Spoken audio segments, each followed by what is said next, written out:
Olá, boa tarde. Vamos então dar início ao nosso workshop. Eu não queria avançar sem partilhar convosco as principais motivações para estarmos aqui hoje. E isso implica também falar um bocadinho da APMETA. A APMETA é a Associação Portuguesa de Empresas de Tecnologias Ambientais. Tem já cerca de 30 anos ou mais.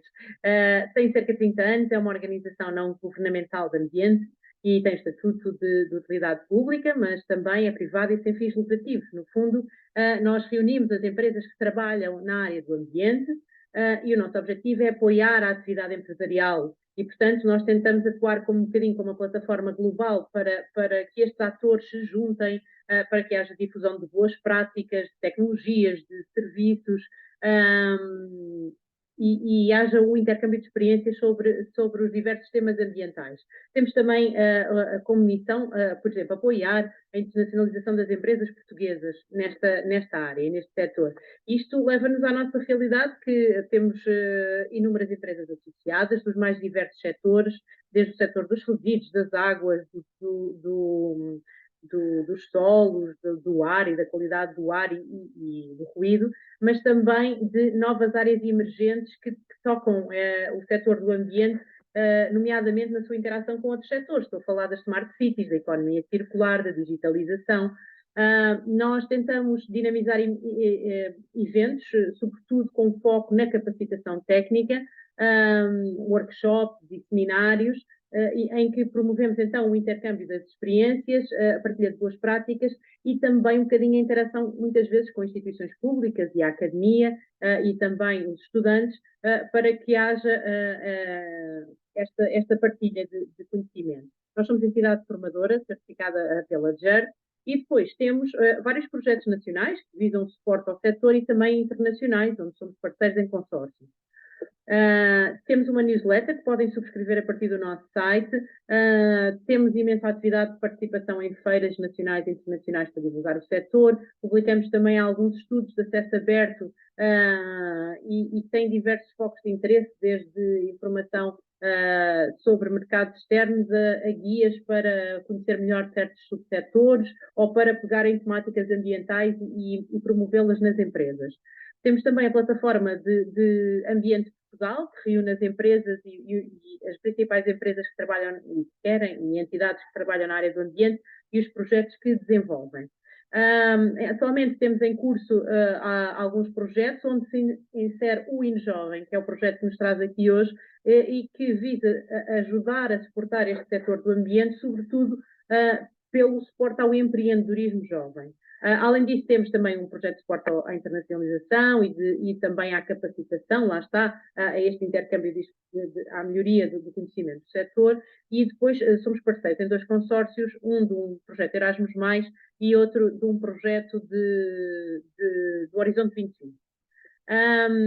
Este suporte internacional ao setor tem-nos permitido ter uma rede alargada de associações com género da APMETA, mas noutras geografias.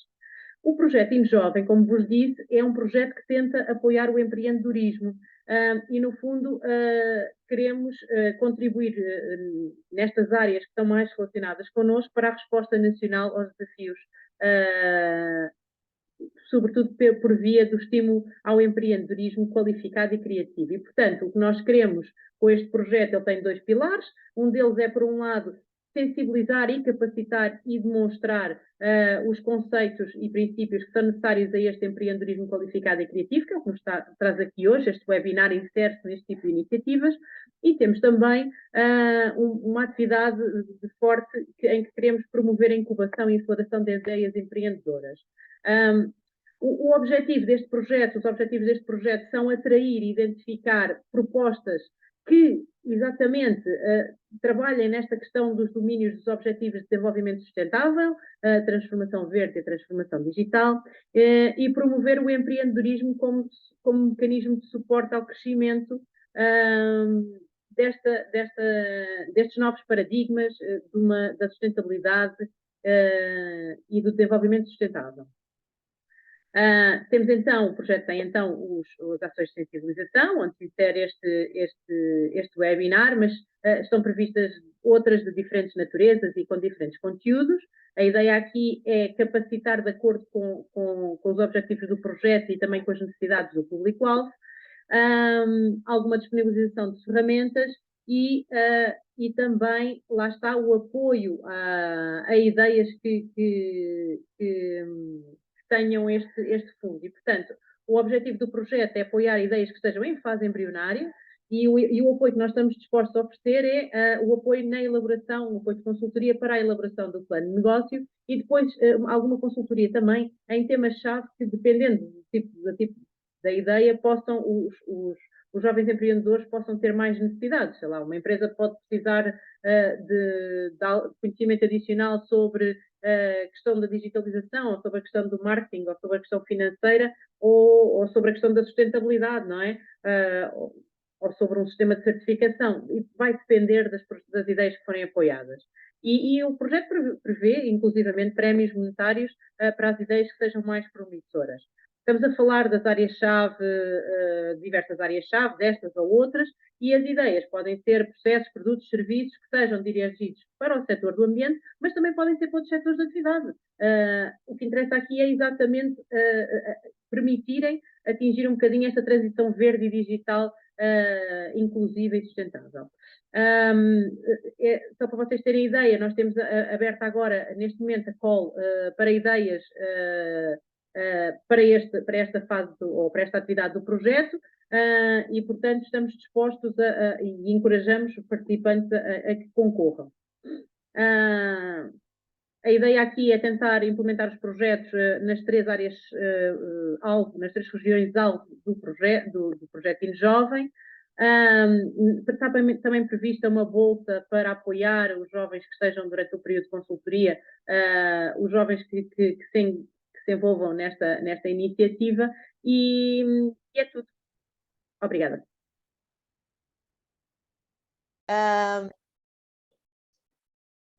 Muito gostava de agradecer à Leila o desafio que aceitou de envolver a Rede Consultoria nesta iniciativa e ao Marcelo, que nos trará com certeza conteúdos importantes. Têm sido os nossos parceiros em inúmeras iniciativas e achamos que esta capacitação de hoje, que estava no core das atividades que a rede desenvolve e, portanto, muito obrigada mais uma vez, Leila, obrigada, Marcelo, e bem-vindos. Eu agradeço, né, a sua partilha e a sua introdução.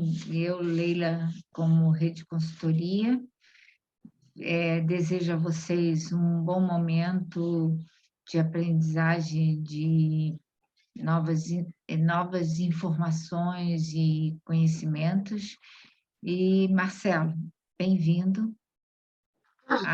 O ambiente é todo seu. Muito obrigado. Então, vamos lá. Já vou partilhar a tela. Começo a contagem a partir de agora, né, do tempo que nós temos.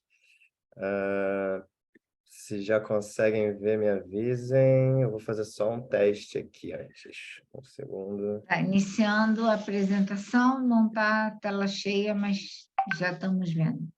Certo. Agora a tela cheia. Agora consegue ver. Agora eu vou só passar rapidinho, que às vezes ele trava. Me avisem se passou, né? O slide. Pronto, muito bem. Então, passou, sim. Tranquilo. Ok.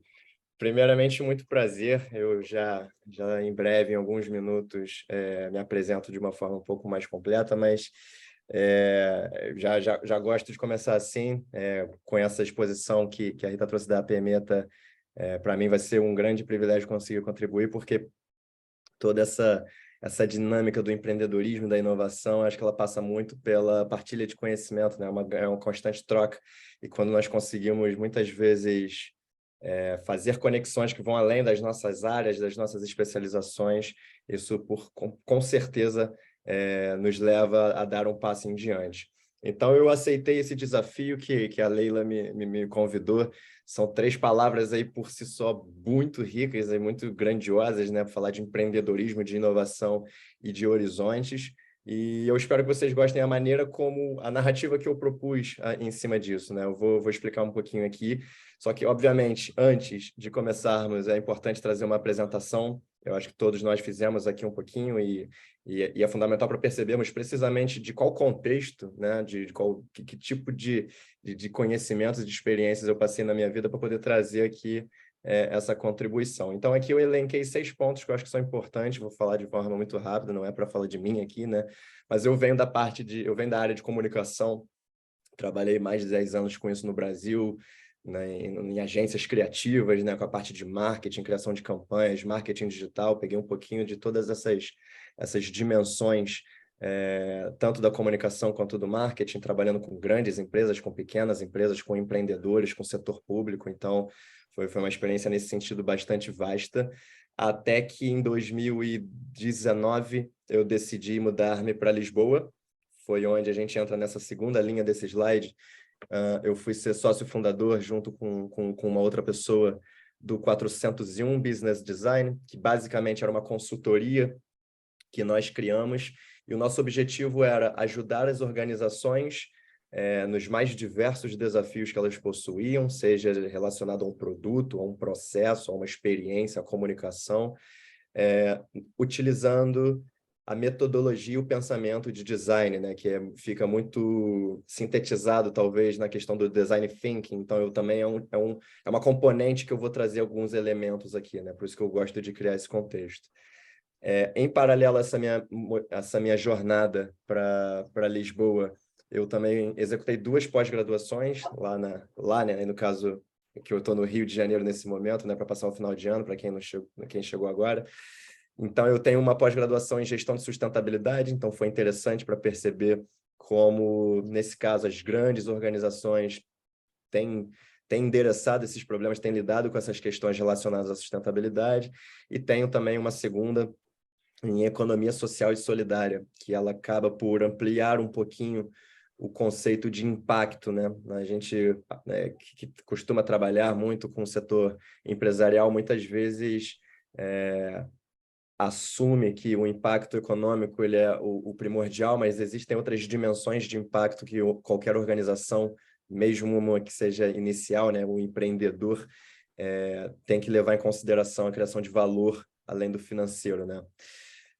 Para fechar, eu sou atualmente mentor de sustentabilidade na Nova SBE, que é uma faculdade em Lisboa, uma das referências em Portugal também, está sendo uma experiência incrível.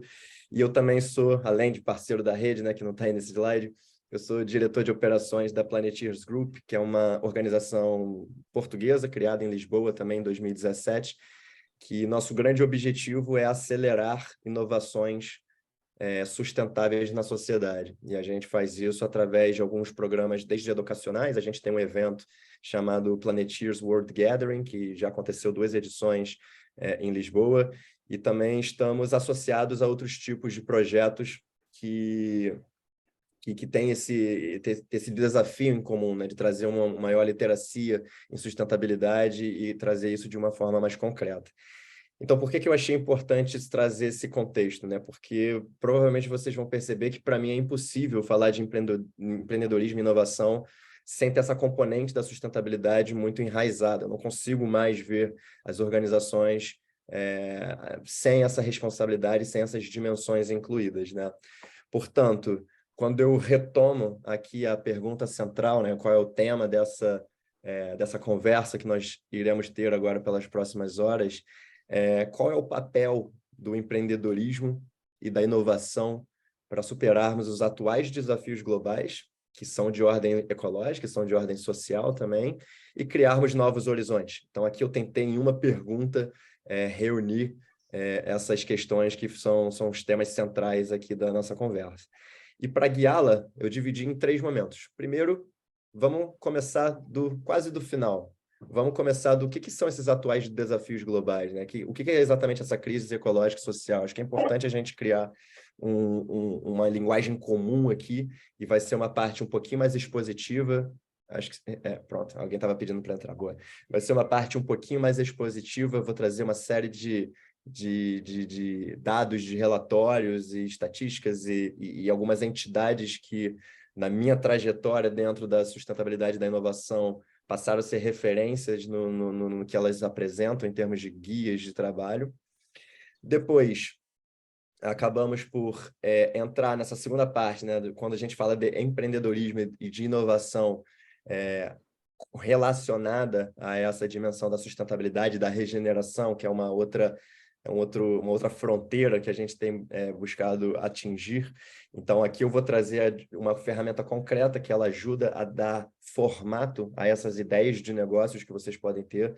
Então, eu sinto muitas vezes, especialmente nessa parte da mentoria, que ideia todo mundo pode ter, né? Ideia todo mundo tem, mas quando a gente começa a executá-la ou quando a gente começa a tentar dar um formato para ela, existem alguns exercícios que podem nos ajudar a atingir esse objetivo. E aqui eu vou demonstrar um desses exercícios, para mim é um dos melhores que existe. Obviamente a gente não vai ter tempo nem profundidade para explorá-lo a fundo, mas vai dar para dar uma percepção.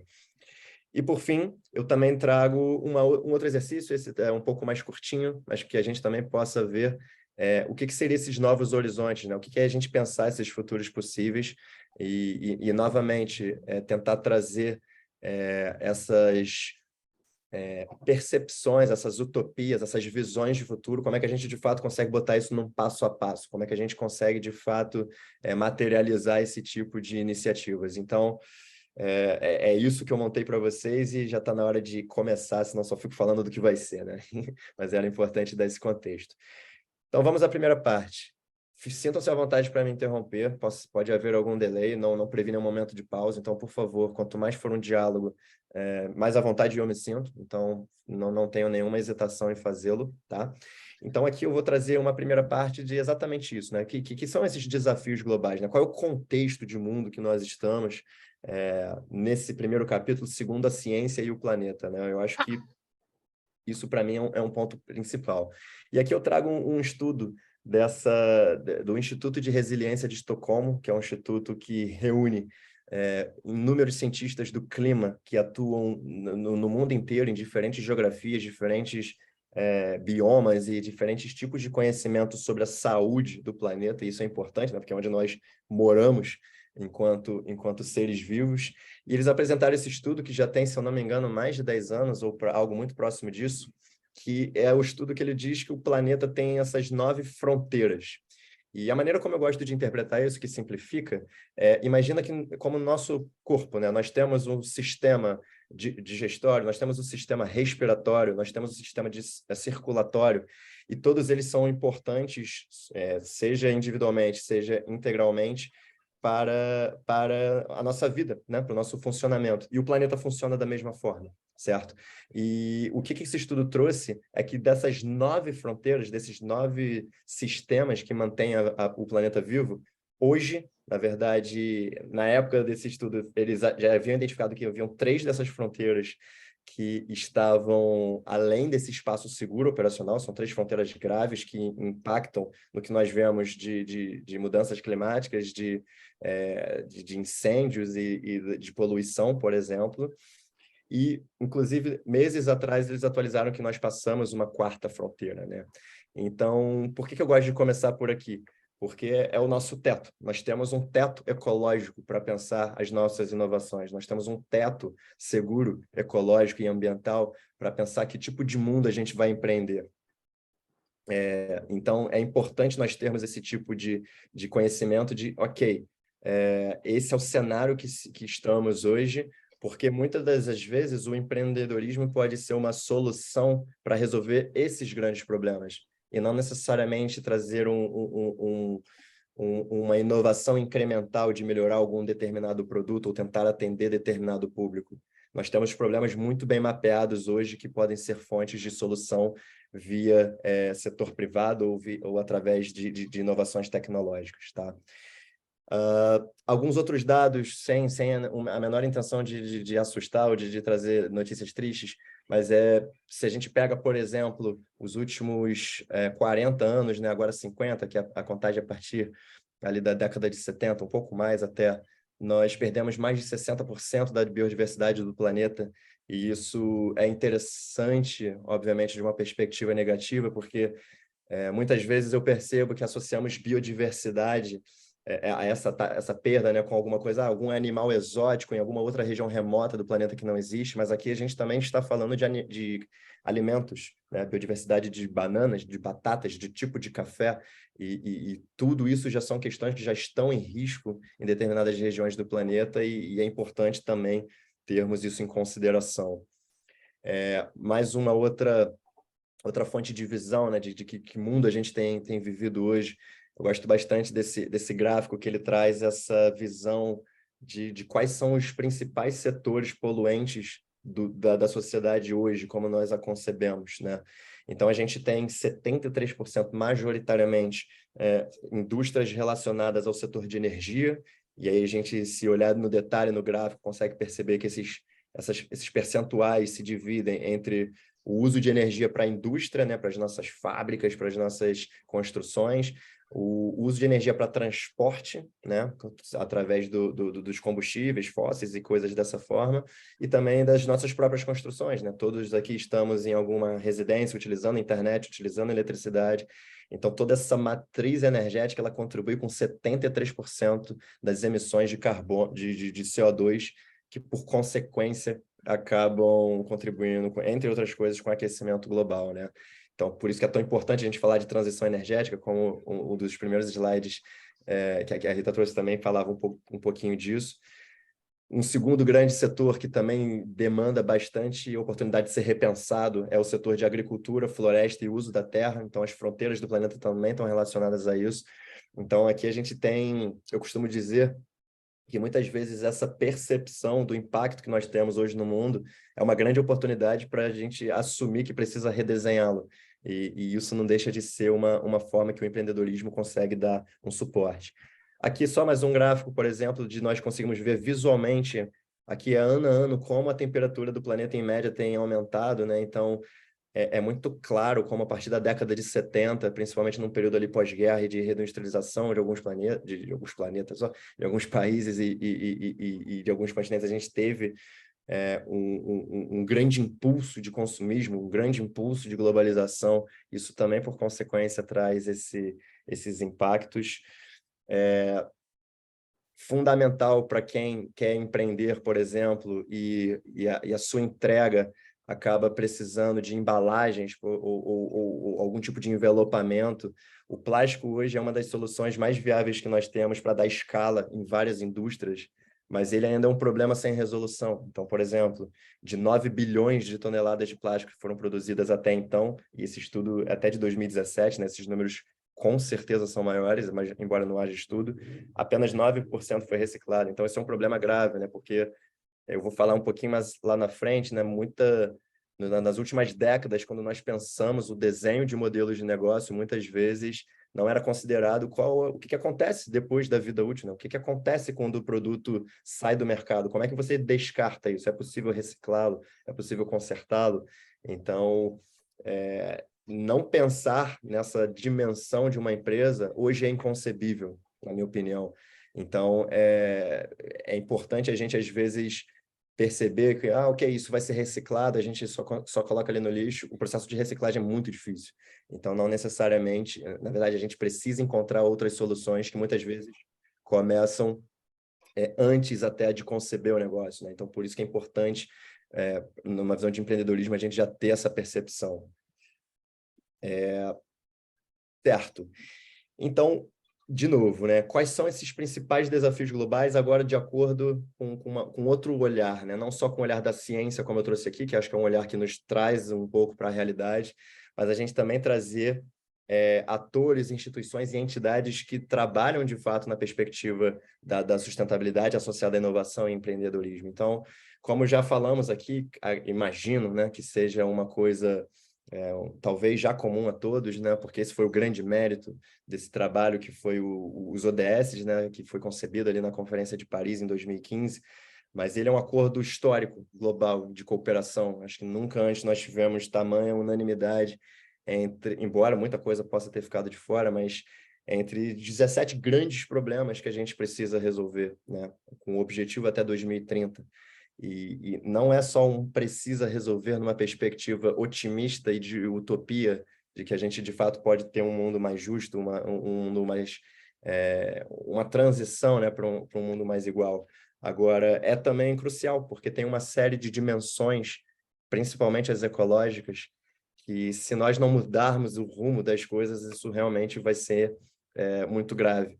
Então, mais uma vez, os Objetivos de Desenvolvimento Sustentável, por exemplo, que aqui estão, né, que são 17 objetivos, mas que por dentro deles nós temos 169 metas, por exemplo, que podem ser medidas tanto numa perspectiva de governos, de câmaras municipais, de organizações. Uma startup, um projeto empreendedor também pode estar associado a isso. Você também pode ter como um dos objetivos da sua organização contribuir para esses objetivos globais, né? Isso que é o interessante dessa conquista, né? Ela criou uma linguagem comum em termos de, ok, esses são os grandes problemas que nós temos que resolver e essas são as metas e os indicadores de como nós vamos medir isso.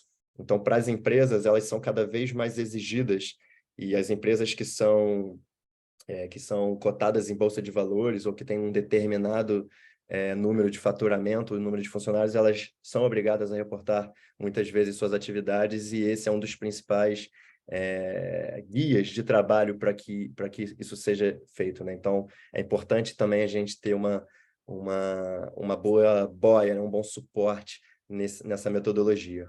Então, como eu tinha dito, né, o grande mérito, na minha opinião, é que aqui nós criamos, através dos ODS, uma linguagem comum, né, sobre esses grandes problemas, esses grandes desafios globais. É uma oportunidade de cooperação histórica, não só entre países, entre empresas de diferentes geografias, porque a gente tem o mesmo objetivo, e ele também traz essa resposta, né, a esse risco inédito que nós estamos vivendo de vários problemas de ordem global, né? Não é um problema numa determinada região, é também, né? Isso está conectado com todo o resto, né? Temos também, nessa perspectiva de como a sustentabilidade endereça as questões de inovação do mercado, a sigla ESG, não sei se também é familiar a todos, mas ela em inglês significa 3 dimensões, né? A dimensão ambiental, a dimensão social e a dimensão de governança, né? De como uma empresa ela é gerida, qual é o propósito dela, qual é a missão que ela possui. Então, essa nomenclatura ela é muito importante porque ela ajuda a guiar, de novo, né, numa perspectiva ainda das grandes empresas, mas numa intenção de que isso seja... Leila, você está ligada, né, sem querer isso? Ou... Pronto. Tá, tudo Então... normal, pode continuar. Não, é que você está ligando para o meu número. Eita! Exato. Não, foi sem Eu querer. até Que pensei, será que eu isso? estou falando alguma besteira, estou fazendo alguma coisa muito errada para ela estar me ligando? Nada, pode continuar. É o celular que Pronto. está maluco. Como você está aqui no WhatsApp ligado comigo, eu botei você em primeiro. Qualquer coisa Tranquilo. que, talvez até voz, né? A voz me faz. Desculpa. Tranquilo. Não, então tá tudo certo, maravilha. Pronto, mas então essa nomenclatura que é relativamente recente, ela teve um pico, até a gente consegue ver aqui a evolução da busca desse termo no Google, por exemplo, nos últimos 5 anos, teve um avanço ali, principalmente pós-pandemia, né, que muitas empresas começaram a ser cobradas pela questão de saúde, pela questão do social também, o teletrabalho, a digitalização. Várias outras dimensões passaram a ser incorporadas, né, no que é essa criação de valor de um negócio, né? Não somente o lucro. Aqui só uma evidência de um estudo que eu acho muito interessante, ali embaixo tem a fonte, né, do WBCSD, que é o World Business Council for Sustainable Development. Então, é uma rede empresarial que existe no mundo inteiro, que ela reúne grandes organizações que buscam partilhar e se comprometer com metas de sustentabilidade para as suas estratégias, né, e para o seu negócio. Então, esse estudo que eles fizeram durante também o período da pandemia, ali 2020 em diante, ele mostra, comparando as empresas que eles possuem associadas, que estão comprometidas com essas metas de sustentabilidade, com essas práticas, né, não só metas, quanto práticas, comparado com as empresas que não estavam, que são empresas que estão listadas em bolsa de valores e coisas dessa natureza, a performance delas é melhor em termos de resiliência, né? Então, é interessante a gente Eu me sinto muito no papel de, muitas vezes, de trazer essa visão de que a sustentabilidade ela não briga com o negócio, com o objetivo da organização. Na verdade, ela compõe, e quanto mais nós investimos nisso no longo prazo, fazendo desde já, ela tem retornos além do financeiro, ela tem um retorno também de resiliência da organização. Tá? Aqui, para ilustrar também, e aí eu faço questão aqui de trazer essas referências, né? Essa ferramenta do World Economic Forum, e ela é gratuita, você pode se cadastrar lá, e aqui é muito interessante que ela, através de alguns temas que você decide pesquisar, aqui, por exemplo, de desenvolvimento sustentável, ele apresenta uma série de outros conteúdos e de outros tópicos que estão relacionados a isso, e que, para mim, reforça essa visão de interdependência, né? Não adianta a gente querer criar um negócio sem estar com essa dimensão do que está acontecendo no planeta, quais são as outras indústrias que eu necessito me conectar, que tipo de conhecimentos eu preciso também explorar para fazer com que esse impacto seja melhor possível. Então, todas essas entidades contribuem também para que a gente consiga enquadrar a solução de negócio que a gente deseja para esse mundo que a gente está a viver agora, certo? Tão importante quanto, eu também costumo trazer algumas críticas ainda nessa perspectiva também da sustentabilidade, da criação de valor, do que isso significa na prática, né? Trago aqui alguns pensadores muito distantes, justamente para perceber que a pluralidade de visões também é importante. Esse é um pensador indígena do Brasil, chamado Ailton Krenak. Ele, enquanto uma liderança indígena, por exemplo, ele questiona muito essa visão do desenvolvimento sustentável. Por exemplo, ele questiona que é possível haver um desenvolvimento sustentável. Então, inclusive nós que estamos nesse barco, né, tentando promover uma melhora, somos alvo dessa crítica, porque ele acredita que a base do nosso modelo ainda segue sendo a exploração de recursos naturais de uma forma insustentável, e então essa crítica de alguma forma também procede. É importante a gente ter isso em conta na medida em que formos desenhar as nossas ideias. Tem a Greta, que ficou muito famosa nos movimentos estudantis, e ela também critica essa visão que nós temos enquanto governo, enquanto empresas, e até em muita escala individualmente, de que é possível ter um crescimento infinito. A gente sempre mede quanto cresceu a cada trimestre, a cada bimestre, a cada semestre, a cada ano. E é importante lembrar que nós vivemos em um planeta finito, né? Então, por isso que eu comecei por ele, a gente tem um teto ecológico. Então, também é importante a gente pensar, talvez, outras formas de governança, né? Por isso que essa palavra é importante ali na visão do mercado financeiro sobre como as organizações gerem essa perspectiva de lucro e de propósito. Tem um famoso termo também relacionado à inovação para a sustentabilidade, que é o greenwashing. Não sei o quanto vocês estão também familiarizados com isso, mas é basicamente quando uma empresa fala, olha, eu sou sustentável. Toda vez que alguém fala isso, desconfia, porque, primeiro, que é muito difícil você ser, né? E o que significa, de fato, ser sustentável? Então, muitas vezes nós vemos alguns desses selos, né? Greenwash, green, eco-friendly, é um produto verde, é um produto bio. É bom ter atenção, porque muitas vezes o discurso não é suficiente, né? Nós precisamos, de fato, perceber. Às vezes você pode ter, por exemplo, uma produção biológica de um produto, com respeito ali no uso da terra, na agricultura, mas se esse produto vai para o mercado todo embalado em plástico, não dá para se afirmar sustentável como um todo, né? Então, existem...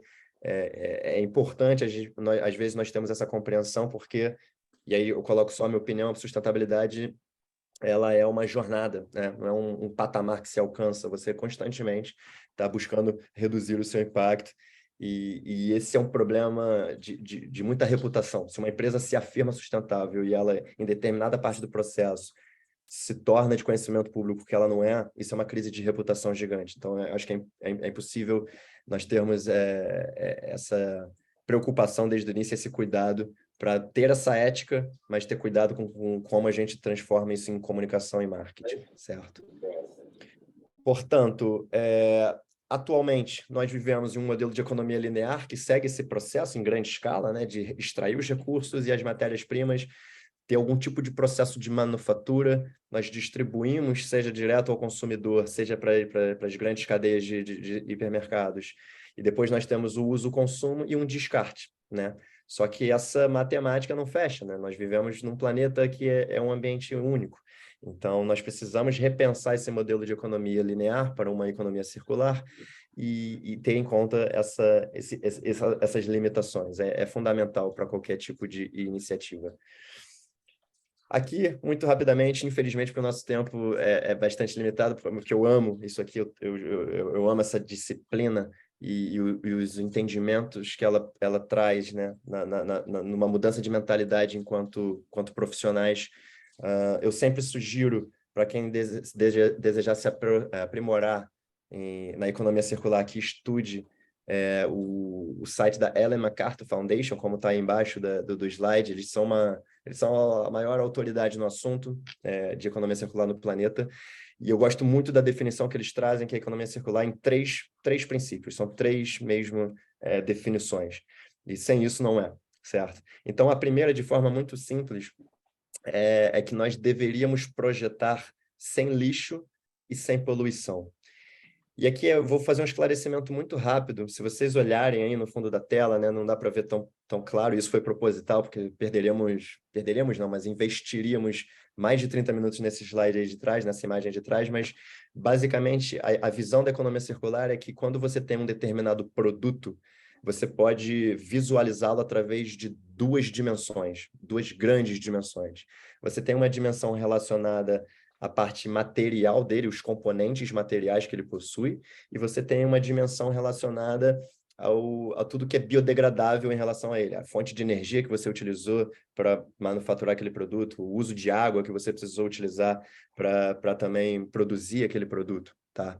Então, são sempre essas duas dimensões. Então, o primeiro princípio é precisamente isso. A gente precisa pensar produtos, serviços, empresas como um todo e experiências que elas não gerem lixo ao final de suas cadeias, ou seja, que a gente consiga reaproveitar os componentes, que a gente consiga consertar os componentes, por exemplo, ou dar uma outra vida aos produtos que nós temos. Então, a gente elimina a ideia de lixo, porque o lixo é um conceito humano, e não existe lixo na natureza.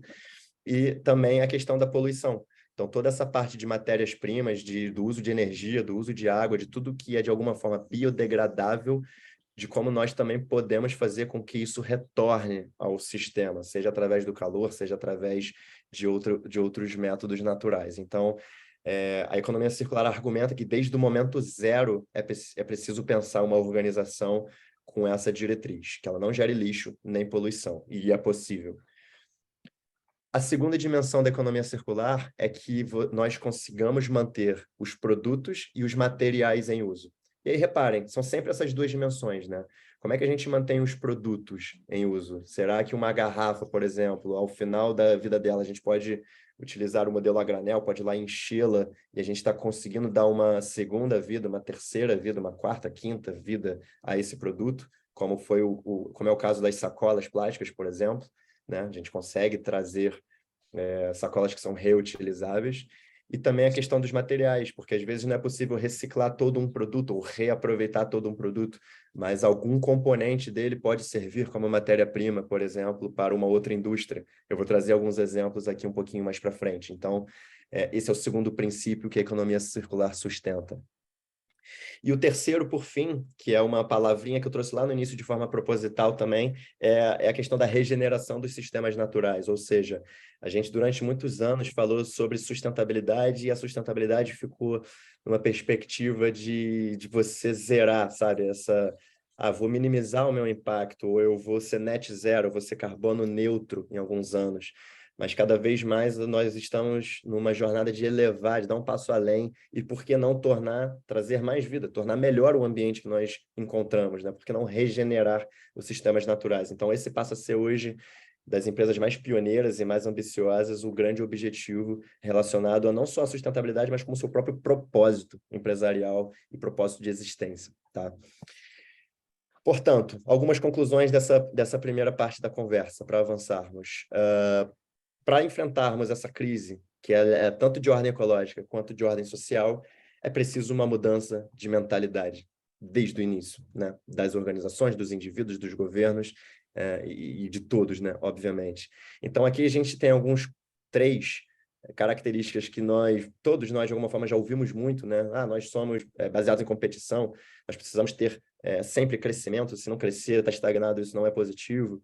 Nós temos essa economia linear baseada em consumo, consumo, consumo, e essa mentalidade ela precisa mudar. É importante a gente passar a abrir os olhos para a cooperação, e o empreendedorismo hoje, ele também muitas vezes nasce de uma oportunidade de você, através de resolver um problema muito específico de uma organização, você consegue cooperar com ela para resolver um problema maior. Por exemplo, mudar uma visão de crescimento para desenvolvimento. Então, o desenvolvimento ele não pressupõe naturalmente um crescimento numérico. A gente consegue ter outras óticas de desenvolvimento, ou seja, desenvolvimento local, desenvolvimento endógeno, desenvolvimento comunitário, desenvolvimento sustentável. Existem outras dimensões de impacto que uma organização, que um empreendedorismo, que uma inovação pode almejar também gerar valor, além do financeiro.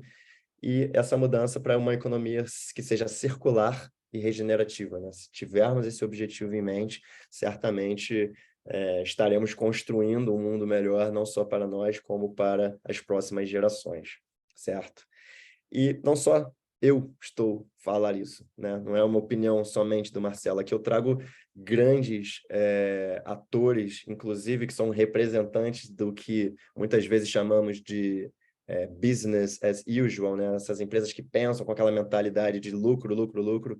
Mas aqui a gente tem a Financial Times, uma das principais entidades do setor financeiro, chamando a atenção que nós precisamos ter esse reset, nós precisamos ter organizações e empresas como um todo que, além de ter um objetivo financeiro, obviamente, é preciso gerar lucro, mas que você também sirva a um propósito maior e tentar perceber o que significa esse propósito maior. Temos a The Economist também, uma outra grande empresa, outra grande organização, né, nesse ambiente financeiro, que também traz esse alerta do antropoceno, que está relacionado àquele meu primeiro slide, quando a gente fala dos limites do planeta, dos impactos que nós estamos a gerar no mundo como ele está hoje. Então, é preciso exercer uma mudança nisso, né? E o setor empresarial ele é fundamental. O próprio World Economic Forum, que uma vez ao ano em Davos, sempre no início do ano, ele traz diretrizes do que as grandes empresas estão fazendo em termos de cooperação enfim, para um mundo mais justo, um mundo mais equilibrado. E a palavra da vez tem sido precisamente essa cooperação, como a gente consegue cooperar para superar esses desafios globais.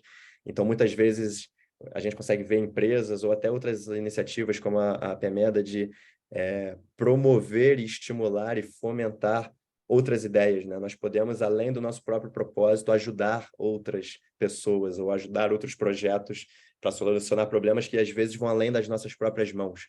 Então, ao invés de competir, por que não a gente estimula a cooperação para que criemos mais soluções e mais alternativas, né? Então, é bem interessante. Então, aqui, só para fechar, a gente fala muito sobre essa questão do propósito, da criação de valor de longo prazo, da questão da interdependência entre impacto social, impacto ambiental, impacto econômico. Então, tudo isso está acontecendo no mundo, tudo isso tem sido capitalizado em muita escala pelas grandes empresas, mas nada impede que a gente já nasça desde do empreendedorismo, desde a primeira startup, já com essas preocupações, tá? Então, essa era a primeira parte, de criar um grande contexto. Eu realmente acho isso muito importante. Se ninguém tiver nenhuma pergunta, eu já entro na segunda parte da nossa conversa, onde eu já tento aprofundar um pouco mais e trago outros comentários. Marcelo, eu acrescentaria só, primeiro, obrigada, porque este bocadinho acho que vem complementar muito aquilo que é a motivação deste projeto e da APMETA, porque a questão é esta dualidade. Por um lado, nós queremos que as empresas tenham este ADN, ou seja, eles próprias, as ideias de negócio, elas próprias assentem em princípios que sejam os princípios da sustentabilidade, mas, por outro lado, que as empresas percebam que todo o resto do setor económico está a transitar neste sentido e, portanto, isto abre aqui todo um mundo de oportunidades em que, se calhar, as nossas ideias de negócio, que se calhar há uns anos não tinham cabimento, hoje podem ter cabimento, porque o os chakras estão a alinhar-se, não é? Ou seja, todos nós já tivemos ideias de como fazer as coisas mais económico, do ponto de vista de salvaguarda ou de poupança económica, ou de poupança de recursos, ou de uma maneira socialmente mais justa, ou e até temos ideias de como é que podíamos fazer isto naquela empresa ou naquele setor, mas nunca pensamos, não sei se não sei se conseguia fazer disto um negócio ou disto vida. E eu acho que este primeiro enquadramento dá aqui um ponto muito importante, que é, nós podemos não só ter isto no nosso ADN, como também ajudar todo um conjunto de atores, de agentes económicos que estão nesta direção. Temos aqui 2 mãozinhas levantadas. Peço até para falar na frente do Bruno, porque eu queria complementar a sua fala. Bruno, se me permite. Eu acho que dentro dessa linha que Marcela apresentou e que você veio reforçar do propósito da PEMETA, a rede de consultoria considera que essa questão não só, né, de vislumbramento do que você tem como ideia que possa ser possível e viável como atividade sua econômica, que leva à construção da sua expertise empreendedora, isso fortalecer a sua compreensão sobre o seu conhecimento e o que você percebe de mundo, e que isso é viável. O conhecimento que você obteve na sua instituição de ensino e que você construiu ao longo dos anos na sua formação, ela se torne viável e que você é capaz de realizar isso como atividade econômica. Então, acho que isso é, para mim, uma grande importância do que a Rita está falando, o Marcelo está falando, e que é possível. É apenas criar o contexto e organizar suas ideias de forma que ela se torne viável, viabilizá-la e que você diminua as vulnerabilidades dela mediante esse contexto que Marcelo trouxe. Mesmo isso. Então, Tinha mais uma mão levantada, não tinha? Marcelo, só para dar-vos a congratular Força. aqui pelo trabalho que eu conheço. Eu também estou ligado à área da sustentabilidade, ou estava até há um mês atrás, e acabei por sair precisamente por causa do greenwashing, e dar aqui uma atualização que a mensagem de Davos deste ano é "You will own nothing and be happy", ou seja, tu vais ter nada e ficar feliz sobre isso, precisamente por causa da questão do life cycle e de tu não precisares ter nada. A roupa, podes alugar 30 peças por mês e no mês seguinte tens outras 30 e não precisas. E então este tema, eu fazia parte da Comissão Ibérica de Sustentabilidade de uma mais 250, e então o reporte não financeiro é uma coisa que me agrada muito, exato, e este tema, e ver-te aqui a falar, fico mesmo contente, que eu não sabia que era sobre sustentabilidade que vinhamos falar, fico mesmo contente por me terem inscrito e dar os parabéns então à APMETA aqui por este trabalho, e aproveitar também o meu projeto, tem a ver com Farm to Fork e Smart Cities, e inclui 13 dos ODS, ou seja, tudo, economia circular e sustentabilidade. Então estou mesmo no sítio certo, fico contente. Que bom, que comentário bom. Eu até aproveito para fazer uma pergunta que para mim é retórica, né? Porque o que não é sustentabilidade, né? O que não está interdependente nesse sentido, né? E aproveito essas falas para iniciar essa segunda parte, porque... E que bom que vocês estão trazendo isso, né? Porque muitas vezes eu fico um pouco receoso de vou começar pela sustentabilidade, está todo mundo esperando inovação, empreendedorismo, mas deixa eu começar por aqui, porque às vezes a gente precisa relembrar, né? Quais são os desafios que nós estamos a viver agora, porque aqui a gente está falando numa escala global, mas também serve muito para o local, né? Tem muitos desafios que podem ser resolvidos numa escala local. Então, a conversa que eu proponho a partir de agora é em cima ainda da mesma pergunta, né? Qual é o papel do empreendedorismo e da inovação para superarmos esses atuais desafios globais? E aqui eu trago uma contribuição, e é mesmo por isso que eu fiz esse contexto lá no início da minha história, que é qual é o papel do design, né? Eu tive a oportunidade de trabalhar muito com designers e aprender muito com eles como como esse tipo de pensamento do design nos ajuda. E eu vou fazer uma conexão aqui que, para mim, pelo menos, ela foi extremamente esclarecedora quando a gente faz essas conexões. Então, antes de tudo, o que significa design, né? E o design, a melhor definição que eu já encontrei, que é a Declaração de Montreal de Design, né, construída por designers, é que o design é a maneira como nós criamos produtos, serviços, sistemas, e é o mecanismo pelo qual nós moldamos o ambiente material ao nosso redor para atender às nossas necessidades e desejos. Basicamente é tudo, né? Essa cadeira que eu estou sentada, esse computador que nós estamos a compartilhar esse momento, tudo que está ao nosso redor, de alguma forma, foi pensado por alguém, né? Então, isso só corrobora o que a Rita trouxe como comentário, e eu também falei um pouco mais cedo na minha fala, de que nós estamos num momento de redesenhar o mundo, literalmente, porque do jeito que ele foi desenhado, com as informações que nós temos acesso hoje, nós vemos que, opa, a gente precisa caminhar em uma outra direção, não dá para seguir esse caminho, certo? Então, em última escala, a definição que eu gosto muito do design é que ele é a aplicação da intenção, certo? Porque se a gente intenciona um determinado produto, um determinado serviço, uma determinada experiência, um determinado modelo de negócio, nós vamos construir aquilo na medida em que nós temos a intenção de fazê-lo de uma determinada forma ou de outra, né? Pessoal, eu vi que tem umas mensagens no chat, não sei se eu não consigo abrir, se é algo que vale a pena me interromper, por favor, fica à vontade. Não. Foi a saída de um participante e continua. Tranquilo.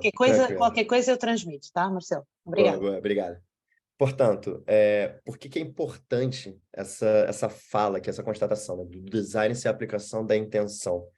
Porque quando a gente não faz alguma coisa com a intenção correta, é isso aqui que acontece. Esse estudo, para mim, ele foi um banho de água fria quando eu me deparei com ele, porque a gente percebe que 80% de um impacto socioambiental de um produto, ele é determinado durante essa fase de design. Porque é quando você escolhe que tipo de material você vai utilizar, que tipo de logística, como é que isso vai chegar na mão do seu consumidor. O que acontece depois que você utiliza esse produto? Nós temos um sistema de logística reversa, nós temos alguns pontos de coleta, isso aqui vai servir a alguma outra indústria. Então, todas essas perguntas deveriam ser feitas, ou devem ser feitas, na etapa de concepção de um produto, mas também de um negócio. Se a gente está falando aqui de ter novas ideias e de montar uma empresa, ainda bem que nós temos a chance de debater isso já desde o início, que a gente vai montar da melhor forma possível, né? Então, é fundamental, por isso que eu enxergo muitas contribuições que o design traz nessa visão de empreendedorismo e, obviamente, de inovação, né? Portanto, tudo, absolutamente tudo que nós fazemos gera algum impacto, né? Seja ele positivo, seja ele negativo. Portanto, que a gente tenha a intenção, seja através do design, seja através das nossas práticas, de gerar um impacto que seja positivo, né? Ao final da visão de uma empresa, ou de um processo, ou de um produto que seja criado. E aqui eu começo a adentrar numa parte um pouquinho mais prática, né? Apesar das limitações que nós iremos encontrar aqui de tempo, mas eu proponho nós explorarmos aqui essa ferramenta. Esse é um canvas chamado Circular Canvas. Alguém, por acaso, já conhece? Só dá um oi aí, se for o caso. Pois. Mas ele é muito inspirado no Canvas de modelo de negócio. Esse talvez já tenha sido mais pulverizado, né? Eu tenho acompanhado, Marcelo, não sei se conhece o Flourishing Business Model, que tem a ver com a B Corp. Pronto, acho que isso para a sustentabilidade está mesmo... Mas ainda não consegui entrar dentro dele, mas sei que existe, não é? Sim. Inclusive, um dos representantes dele em Portugal é um dos sócios da Planeteers, da empresa que eu trabalho. Então, é realmente uma proximidade que a gente possui. E é isso, né? O importante é que hoje existem outras ferramentas, né? Porque, por exemplo, essa que nós estamos a ver aqui no plano de fundo, que é o Business Model Canvas, ela, se eu não me engano, ela é de 2011, 12 ou 13, algo assim. E ela já é uma ferramenta muito consagrada. Essa aqui é a melhor ferramenta que existe até então para nós pensarmos um modelo de negócio, né? Para nós traduzirmos a nossa ideia aqui através desses exercícios e conseguirmos ter essa visão geral, uma grande visão. Ok, é assim que a minha empresa funciona, é assim que a minha startup funciona, é assim que eu ganho dinheiro, é isso que custa. Então, essas ferramentas elas são muito úteis nesse sentido. Então, só alguns pontos de esclarecimento aqui, né? Porque eu não vou trabalhar em cima dessa, eu vou trabalhar em cima da Circular Canvas, porque ela acrescenta dimensões de sustentabilidade na parte do empreendedorismo, tá? Então, a ferramenta ela é inspirada no Canvas de modelo de negócio, ela também ajuda a perceber como é o modelo de negócio, como a organização funciona e como ela cria valor. E o interessante aqui é que a gente já começa propositalmente a explorar outras dimensões de valor, não só o valor econômico que ela gera, tá? Essa ferramenta, desde o primeiro momento, já nos ajuda a identificar também quais são os impactos positivos e os impactos negativos associados à nossa operação enquanto empresa, enquanto organização. Ela também ajuda a identificar quais são os riscos e as oportunidades para o negócio, né? O que está ao redor da nossa empresa, não somente fechado no nosso circuito, né? Ok, eu produzo isso, vendo aqui e acabou. Não, nós fazemos parte de um mundo integrado, tanto socialmente, quanto economicamente, como ecologicamente.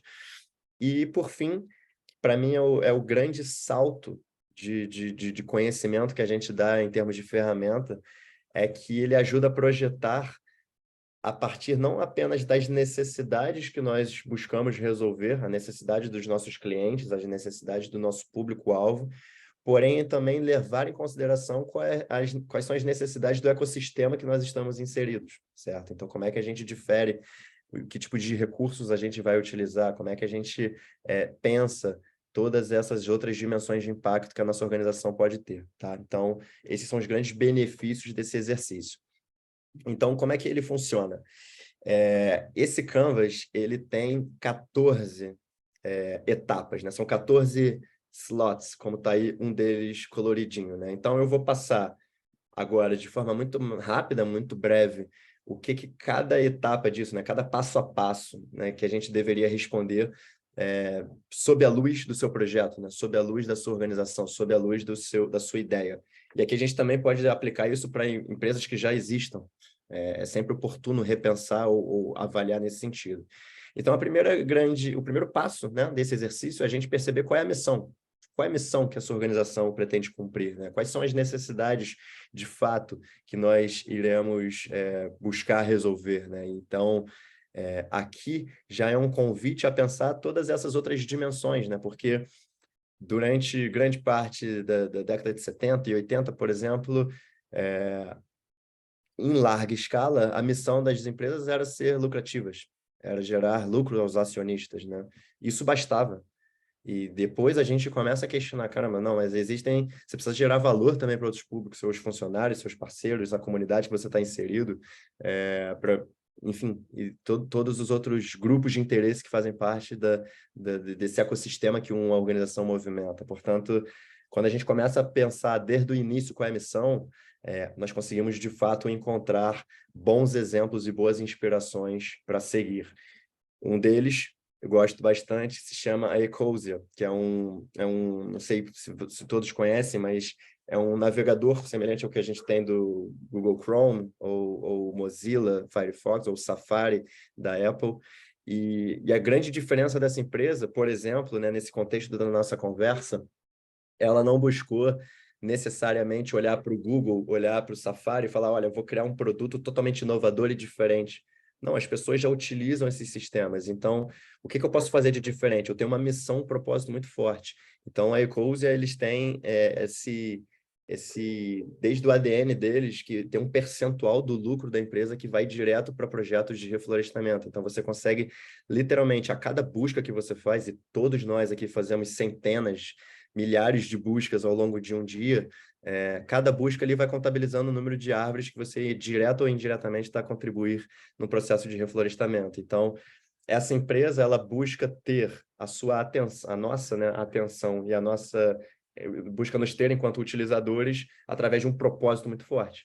Não me custa nada pesquisar lá no browser deles e saber que eu estou contribuindo para um impacto positivo que nenhuma outra promove diretamente, por exemplo. Então, aqui uma iniciativa de como uma organização olhou para isso, ok, que tipo de missão eu posso ter desde o início, e isso vai guiar a minha organização e como eu opero, tá?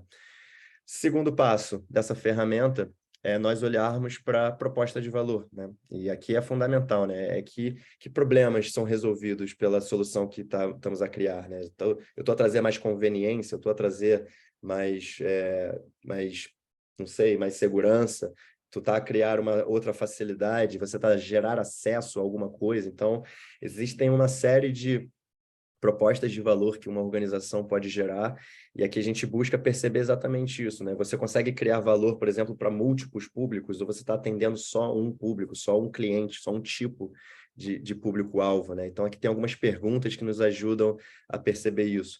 Um exemplo que eu gosto muito de dar é a Too Good To Go. Ela tem atuação já em diversos países pelo mundo, e eles são uma aplicação, eles começaram como um app mesmo, né? Um marketplace, o que eles perceberam? O problema de desperdício alimentar é gigantesco, né? Que nós temos nas grandes cadeias, tanto de restauração quanto de mercados como um todo.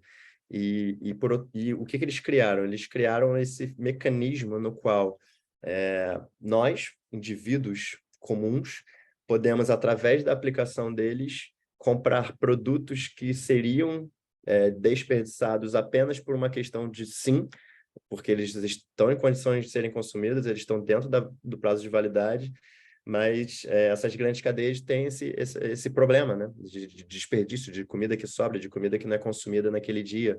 Então, você cria um acesso a esse tipo de produto e você gera múltiplos benefícios aqui, porque, primeiro, para o indivíduo, nós que temos a aplicação, nós podemos consumir produtos bons a um preço mais barato do que eles estavam à venda no mercado, porque aqueles produtos iriam para o lixo e estão em bom uso, estão em bom perfil de consumo, né? O segundo problema que você resolve é o problema dessas grandes redes e de restaurantes, porque isso é um custo, seria um custo para eles também, a questão do desperdício, né? Fora o próprio custo moral e ético disso. Então, você cria mais uma oportunidade aqui de gerar um consumo e de gerar um aproveitamento desse alimento, né? Então, por exemplo, essa é uma boa inspiração de como nós podemos, muitas vezes, criar uma solução que conecte dois públicos de uma mesma visão de cadeia de valor, né? Um é fornecedor, outro é consumidor, mas se você consegue ser uma ponte que ajude também a conectar com isso, você não está competindo com o mercado continua a vender, o restaurante continua a existir, você está resolvendo um problema de desperdício alimentar, criando novas soluções para isso. Então, é bem interessante muitas vezes a gente mudar essa ótica, né? De que tipo de problema existe no mundo. Posso criar uma solução para isso? Posso melhorar esse processo? Tem inúmeras oportunidades nesse sentido. Posteriormente a isso, nós buscamos compreender, obviamente, quem são esses públicos, né? Que tipo de público a gente está a atender, para quem, né, nós estamos criando esse valor, quais são os contextos que essas pessoas ou essas empresas ou esse consumidor está inserido, né? Então, aqui eu trago um exemplo de uma organização do Brasil, que eu até conheço dos sócios fundadores, que ela é a TOT Diversidade. E o que eles perceberam lá em 2016, se eu não me engano, 2015, final de 2014, 2015, mas consolidou-se mais em 2016, eu acho. Eles perceberam que estava a haver, assim como há na Europa, né, uma crise de imigração muito forte na fronteira norte do Brasil, através de imigrantes da Venezuela, alguns da Bolívia também. E grande parte das agências que já existiam e ainda existem, que contribuíam nesse processo de integração dessas pessoas, tanto no mercado de trabalho quanto na sociedade como um todo, elas, por muitas vezes, direcionavam essas pessoas para trabalhos que não são os mais desejados ou os melhores remunerados. Muitas vezes trabalhavam com turismo, com restauração ou com outros tipos de trabalhos até informais, digamos assim. E o que essa organização percebeu?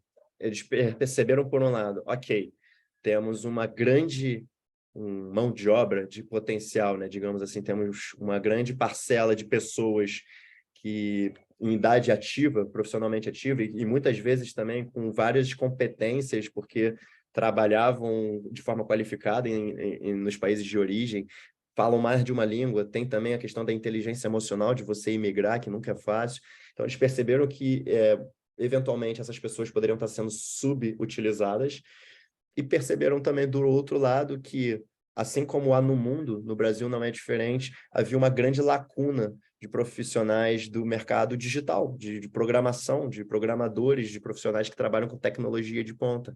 Então, eles uniram essas duas dimensões. Por que não treinar essas pessoas em atividades, em programação, em linguagem, nessa literacia de digitalização, e, ao mesmo tempo, você está contribuindo para resolver um problema de mão de obra que hoje as universidades não conseguem, e os cursos técnicos não conseguem suprir, e você está gerando um aumento de qualidade de vida e um aumento de renda mensal para aquela família que está imigrando. Então, eles conseguiram fazer um mecanismo que você forma essas pessoas, muitas vezes com já o patrocínio e com a contratação das empresas que têm interesse em qualificar essa mão de obra. Então, você conseguiu, de fato, aqui, através dessa leitura de contexto e de diferentes utilizadores, estou gerando valor para o imigrante, estou gerando valor para as empresas e estou gerando valor para esses profissionais de educação. Então, você conseguiu juntar essas três dimensões, esses três públicos, e está gerar valor para todos, tá? Por isso que é muito importante, muitas vezes, ampliarmos não só a visão de qual é o meu público-alvo, e a gente começa ali homem, mulher, qual a idade, onde vive, o que faz, mas qual é o contexto que essas pessoas estão inseridas, né? Muitas vezes há bons insights que a gente pode fazer a relação, certo? Quarto passo, nós avançamos para a questão da distribuição, né? E a distribuição aqui, eu costumo dizer que se divide em dois grandes baús, dois grandes capítulos. É como você chega, né, até o seu utilizador, até o seu consumidor final, ou seja, você vende em alguma loja, você vende, tem loja própria, você vende pela internet, você está no marketplace, é venda direta. Quais são os canais de venda, quais são os canais de entrega, né, da sua proposta de valor, e também quais são os canais de comunicação, né? Você tem um blog, você tem um site, tem redes sociais, você possui newsletter, você participa em feiras, congressos. Quais são os pontos de contato que você precisa ter com o seu público para que a sua proposta de valor seja distribuída, né, literalmente? Então, aqui, o exercício passa muito por isso, né? Pensar esses canais de venda e os canais de comunicação e listá-los. Aqui, o objetivo é sempre fazer uma lista, tentar perceber, para que depois a gente tenha essa visão geral da empresa, né, da organização, e de como essa ideia se materializa, tá? A seguir, ou melhor, um exemplo, né? Quase que eu esqueço. Então, aqui, um bom exemplo que eu trago de como repensar essa lógica de distribuição, de como gerar essa proposta de valor, é dessa empresa chamada Algramo. É uma empresa chilena. Eles já ganharam incontáveis prêmios de economia circular, porque o que eles criaram? E tem duas grandes preciosidades aqui no modelo que eles criaram. O primeiro foi, eles desenvolveram uma embalagem que pode ser reutilizável, que é uma embalagem inteligente, ou seja, ela é integrada numa aplicação que você faz o download no seu telemóvel, e você consegue ir nesses carrinhos, né, nessas carrinhas que eles possuem, e eles também têm pontos em alguns supermercados e outras empresas parceiras, que você vai lá e faz o seu refil, você coloca ali o que você precisa, seja de sabonete, de detergente para roupa, de detergente para louça, ou vários outros produtos que eles estão a ampliar a gama de distribuição, mas o interessante é que você pega exatamente aquilo que você precisa. Então, quando eles desenvolveram isso, chamando de a última embalagem, o argumento não era só evitar o impacto ecológico que nós geramos a cada produto que a gente compra de embalagem de uso único, né? Detergente, sabonete, shampoo, condicionador e por aí vai. Mas também ele combate aqui uma barreira econômica, que foi uma motivação que ele teve no Chile, mas certamente nós temos isso em outras regiões do mundo, porque muitas vezes nós vamos ao mercado, por exemplo, e você tem lá um produto na embalagem de, sei lá, 100 ml, um valor, e você tem ele numa embalagem maior que o preço por litro compensa comprar o maior. Só que isso também é uma armadilha, né? Para populações de renda vulnerável, muitas vezes por mais que faça sentido ser o melhor custo-benefício comprar o maior, ela não tem esse acesso. Então, quando ele gera esse tipo de mecanismo de distribuição, você está resolvendo esse problema, não resolvendo, né? Você está criando acesso, você está amenizar uma questão social e econômica também. E atualmente eles receberam, se eu não me engano, no início desse ano, do último, já não sei, mas relativamente recente, investimento e já estão com operação em Londres, na Inglaterra, por exemplo. Então, é também um bom modelo para seguirmos aqui, né, de inspiração. Pronto. Tão importante quanto, e aqui já é um grande salto em relação ao modelo de negócio tradicional, porque essa dimensão não está prevista lá, embora ela seja fundamental. O que a gente busca pensar aqui à luz da nossa organização do nosso produto? O que acontece depois? O que acontece depois que eu tomo essa Coca-Cola? O que acontece depois que eu utilizo esse fone e ele já não funciona mais? O que acontece depois? Como eu descarto essa blusa? Tudo isso, nós, enquanto empresa, nós, enquanto provedores de solução, enquanto empreendedores, nós precisamos facilitar isso. Nós precisamos pensar isso desde o início. Não é um problema que fica para depois, né? O que faz com esse lixo, né? Como a gente falou lá no início não no início, né? Mas dos princípios da economia circular, é já pensar sem essa visão de lixo. Então, aqui existem uma série de perguntas, de estímulos que a gente pode ter, né? Será que a gente pode pensar de uma forma que facilite a reciclagem? Será que a gente pode fazer um design que ele possa ser reutilizado? Então, existem várias estratégias, e aqui eu trago, por exemplo, o IKEA, né? Porque muitas vezes a gente pensa, mas isso para grandes empresas não funciona. Aqui está um exemplo exatamente do oposto. O IKEA tem metas super ambiciosas de alcançar uma circularidade, se eu não me engano, até 2030. Eles também conseguiram já desenvolver 2 estratégias de circularidade, que uma delas é desenhar os móveis, né, e grande parte dos artigos deles de forma que possa ser consertado ou até você consiga reutilizar para uma parte para construir um outro móvel para consertar. Então você consegue eliminar assim um tamanho brutal de impacto que você deixa de ter. E eles também têm já testar em alguns mercados, não tenho certeza se em Portugal isso já existe, para ser sincero, mas uma loja de segunda mão, que também é uma grande alternativa. O setor de fashion, né, de moda, ele costuma ser uma boa aplicação disso também, mas a gente pode explorar isso para outros tipos de setores, de indústrias, o mercado de segunda mão, estimular que, ao invés de você comprar um novo produto, você revenda, você compra um produto que seja, enfim, que já tenha tido algum tipo de uso e ele ainda tem utilidade, tá? Então, isso também é uma estratégia que ajuda a facilitar essa visão do próximo uso do produto para evitar que ele se torne lixo ou algo descartável.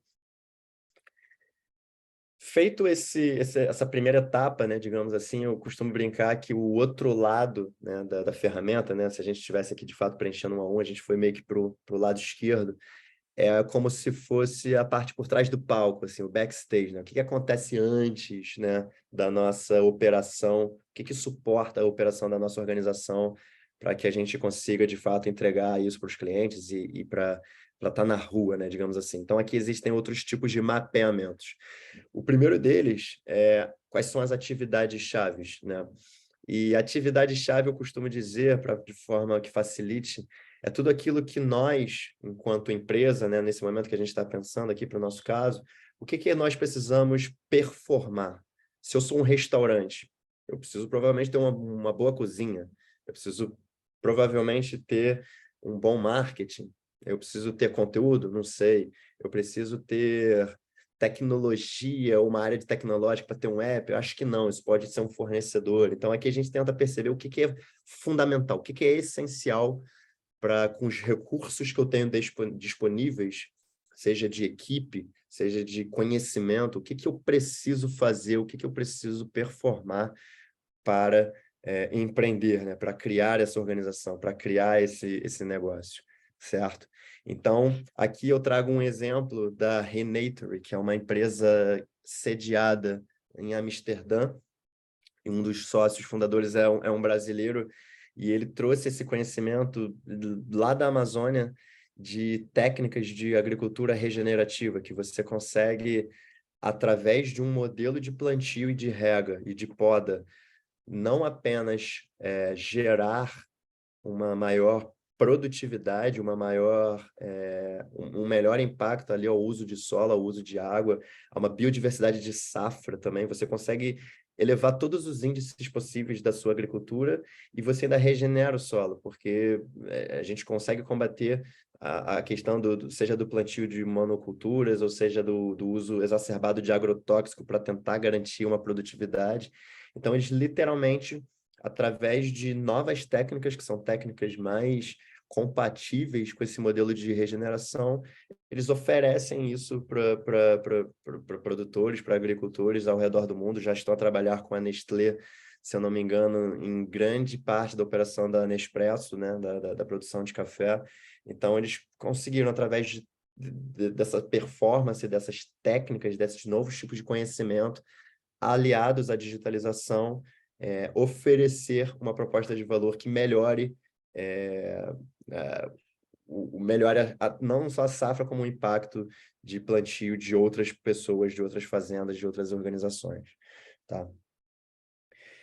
Tão importante quanto perceber que tipo de parceiros e fornecedores e de outras organizações faz sentido nós estarmos conectados, faz sentido nós estarmos, de alguma forma, colaborando também. Então, muitas vezes, nós não precisamos centralizar e ter todos os recursos ou ter todas as competências dentro de casa, né? Você pode ter, por exemplo, no caso de comunicação, uma agência que seja terceirizada, que seja um parceiro. Você pode ter, no caso de tecnologia, um parceiro também que desenvolva site ou aplicações ou outros tipos de soluções tecnológicas de banco de dados. Então, aqui o exercício é sempre perceber, ok, o que eu preciso fazer, eu mesmo, e o que a minha empresa precisa, em termos de parceria, para conseguir entregar tudo isso que nós estamos a mapear, tá? E aqui é muito interessante que eu trago também um exemplo que eu adoro, é um exemplo já bem batido, se alguém já ouviu, me desculpa, mas ele não perde importância nunca, que é o seguinte: nós temos o caso da Ben Jerry, né, que é uma gigante no mundo inteiro, que produz sorvetes, chocolates e produtos alimentícios dessa linha. E nos Estados Unidos, o Ben Jerry's, eles são uma empresa que nós chamamos de empresa B, né? Para quem conhece em termos de certificações de sustentabilidade, o sistema B é um dos mais interessantes de explorar. E o que eles fizeram nesse caso? Eles possuem uma demanda imensa de produção de brownie, produção de chocolate, produção desses manufaturados alimentícios. E eles poderiam ter uma lógica que preponderou nas últimas décadas de que você vai escolher o seu fornecedor numa melhor lógica de custo e benefício, certo? Vou pegar o mais barato que consegue me atender melhor dentro dos meus critérios e tudo mais. Eles já fizeram diferente. O mapeamento que eles fizeram aqui eles identificaram essa organização chamada Greystone, e ela tem um modelo muito interessante que eles chamam de Open Hiring, ou seja, eles possuem desafios, ok, a gente precisa produzir X brownies por semana para atender tantas pessoas, tal, e eles contratam pessoas independentes do background delas. Então, é uma organização que ela é muito importante na reinserção, por exemplo, de população que já passou por algum tipo de prisão, de cárcere, ou que tem algum tipo de barreira por falta de qualificação, ou por algum tipo enfim, qualquer limitação que se encontre social, econômica. E eles têm esse modelo muito interessante, que a missão deles, não sei se eu vou conseguir falar certo agora, mas eles falam, nós não contratamos pessoas para cozinhar brownies, nós cozinhamos brownie para contratar pessoas. E o que é interessante aqui? Uma empresa do porte da Ben Jerry, que tem uma operação em grande escala, quando ela intencionalmente opta por ter, enquanto fornecedor, uma organização que gera esse tipo de impacto, ela está dando escala, direta e indiretamente, a um impacto econômico e social positivo a partir das suas operações. Então, muitas vezes, e eu percebo isso através da mentoria, por exemplo, que algumas pessoas não conseguem perceber num primeiro momento como eu posso ser mais sustentável, minha empresa não faz muito sentido e tudo mais. Aqui é um bom exemplo. Quais são os fornecedores que você possui? Você está privilegiando, de repente, um fornecedor local, que aí você vai estar gerando um impacto no território, você está fazendo a renda circular por aqui. Será que você não pode ter um outro fornecedor com um determinado tipo de critério que tem um impacto negativo menor nas atividades deles? Então, às vezes é isso, né? Você pode olhar para a sua operação, você pode olhar para o seu público, você pode olhar para como você distribui, mas você também pode olhar para quem você contrata, você também pode olhar para quem te fornece de alguma forma e encontrar melhores saídas ali para trazer um maior impacto para a sua operação também, certo? Avançamos aqui para uma parte de perceber quais são os recursos que a sua empresa, que a sua ideia, que a sua startup precisa mapear. E aqui é interessante que a gente divide em 3 categorias de recursos, isso também é uma novidade comparado com o modelo de negócio tradicional.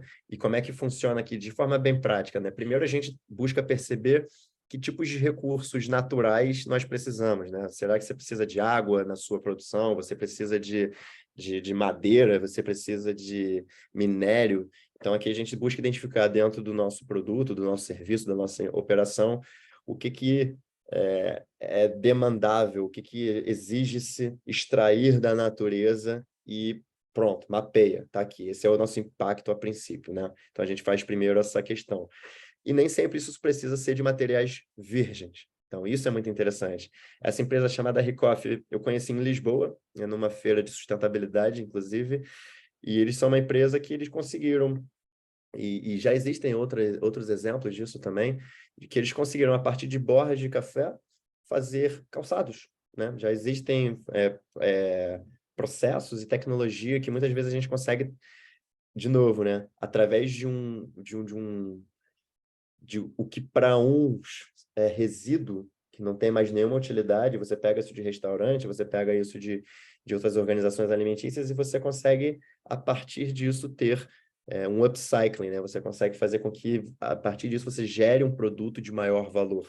Você expanda o ciclo de vida do caso do pó de café, certo? E de fato, com algo interessante, né? Esse tênis, eu lembro, eu fiquei cheirando ele, tem cheiro de café. Não sei até que ponto isso é estranho demais, né? Botar no pé, mas ele, de fato, era bastante interessante, né?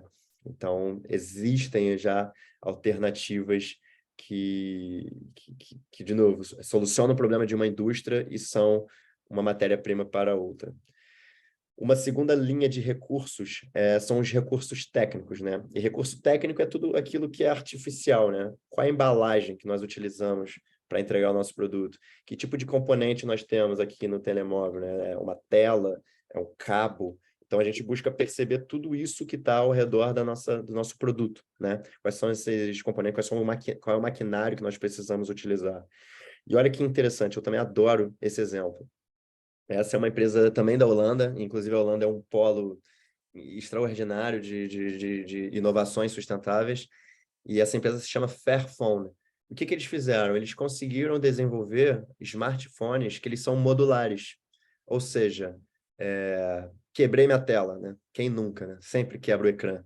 Quando quebra o ecrã, podemos consertar, sem dúvida alguma, mas eles já vendem um ecrã e você compra só o ecrã.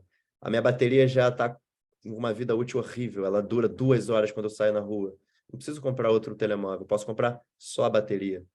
Lançou uma nova câmera, posso trocar minha câmera, tanto devolver quanto vender, mas compro só a câmera e trago para o meu telemóvel. Então, eles conseguiram desenvolver esse modelo que, de novo, para além de reduzir drasticamente o lixo eletrônico, que é um grande problema que nós estamos já a enfrentar também, ele também contribui para que você consiga evitar extração de novos materiais virgens, que setores ligados à tecnologia, eles também são os novos. A mineração, ela continua a explorar demais e causar inúmeros danos. Então, quando a gente consegue, novamente, resolver esses 2 problemas, né? Não resolver, mas mitigá-los, de diminuí-los, esse é um modelo super interessante que também pode seguir de exemplo para outras indústrias, né? Como é pensar de forma modular, consertável e que você consegue repor sem precisar fazer uma compra nova. Avançando, temos, por fim, nessa parte de recursos, mas também estamos caminhando para o final. A parte dos recursos energéticos, então, aqui, diferente dos recursos naturais lá, que estão mais associados a uma parte de produção, aqui é mais de manufatura, né? Que tipo de matriz energética, por exemplo, nós utilizamos ou nós contratamos de um fornecedor? É uma matriz limpa? Não é uma matriz limpa? Como é que é o formato, o modelo de distribuição? Isso, quanto gera de pegada de carbono, por exemplo? Então, aqui a gente busca perceber quais são esses recursos energéticos que dão suporte à nossa cadeia de valor, né? À nossa operação, e também busca mapeá-los para perceber depois, numa visão geral, onde nós podemos e devemos agir para melhorar e para mitigar esses impactos. E aqui eu trago um exemplo, eu tento ser o mais diverso possível, né? Já trouxe grandes empresas, já trouxe startups inovadoras. Isso, por exemplo, é um ginásio em Nova York, que eles conseguiram desenvolver uma técnica, né? Um processo no qual, enquanto você está lá a fazer o seu exercício, né, nas máquinas, você está a gerar energia para o próprio prédio, né, para o próprio ginásio. Então, isso é muito interessante, não só porque, obviamente, não gera 100%, né, mas você tem uma composição de matrizes energéticas ali que ajudam a reduzir esse impacto, mas isso, inclusive, numa perspectiva de marketing, é um chamariz, né? É um isco, é algo que te atrai.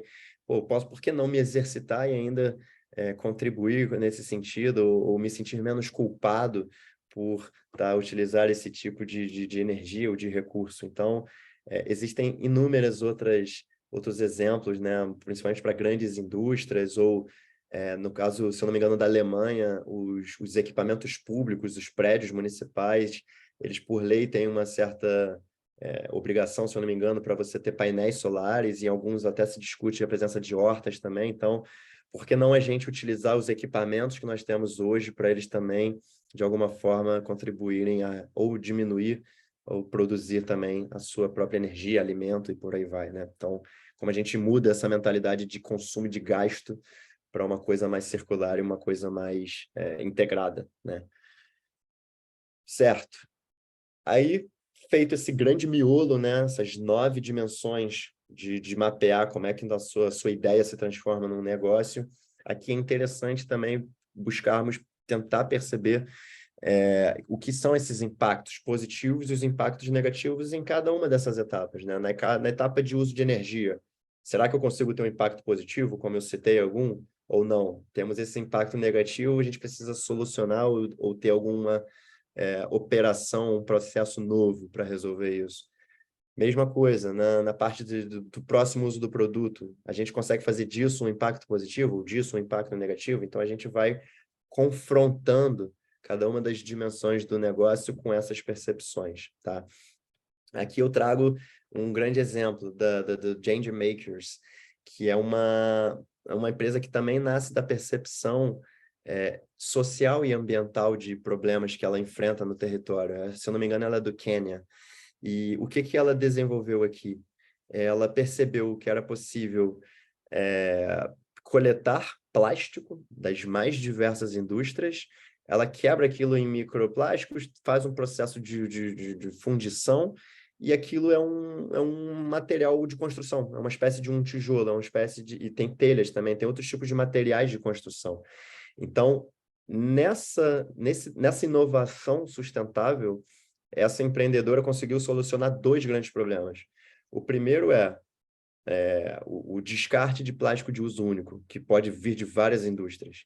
Então, ela passou a ser um parceiro-chave, né, na lógica aqui dessa ferramenta, ela passou a ser um parceiro-chave dessas organizações, porque essas organizações antes jogavam isso no lixo, e agora elas simplesmente distribuem ou contribuem na coleta da Change Makers. E, por outro lado, ela resolve um segundo problema de ordem social, que no mundo como um todo, e no Quênia isso não é diferente.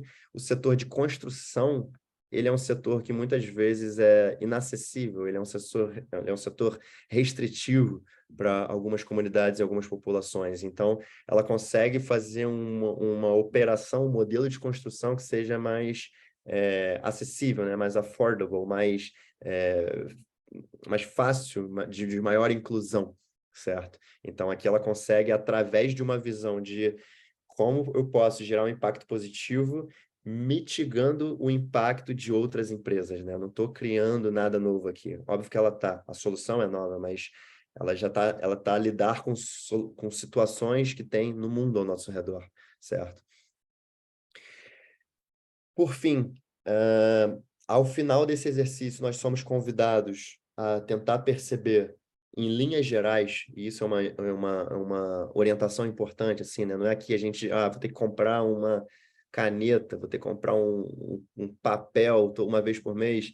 Aqui, em linhas gerais, quais são os grandes custos associados a tudo isso que nós estamos a mapear? Precisa ter verba de investimento em marketing? Talvez. Precisa ter desenvolvimento de tecnologia, precisa ter compra de maquinário, precisa ter uma verba recorrente de investimento de qualquer natureza. Então, aqui a gente busca mapear essas grandes linhas de custo, assim como as grandes linhas de lucro, né? De como a gente ganha dinheiro. Eu posso vender o produto de forma unitária, eu posso ter um modelo de assinatura, você paga uma vez por mês e tem direito àquilo, eu posso vender sob demanda, eu posso revender. Então, aqui também é um exercício para pensar como você cria essas diferentes fontes de receita, né?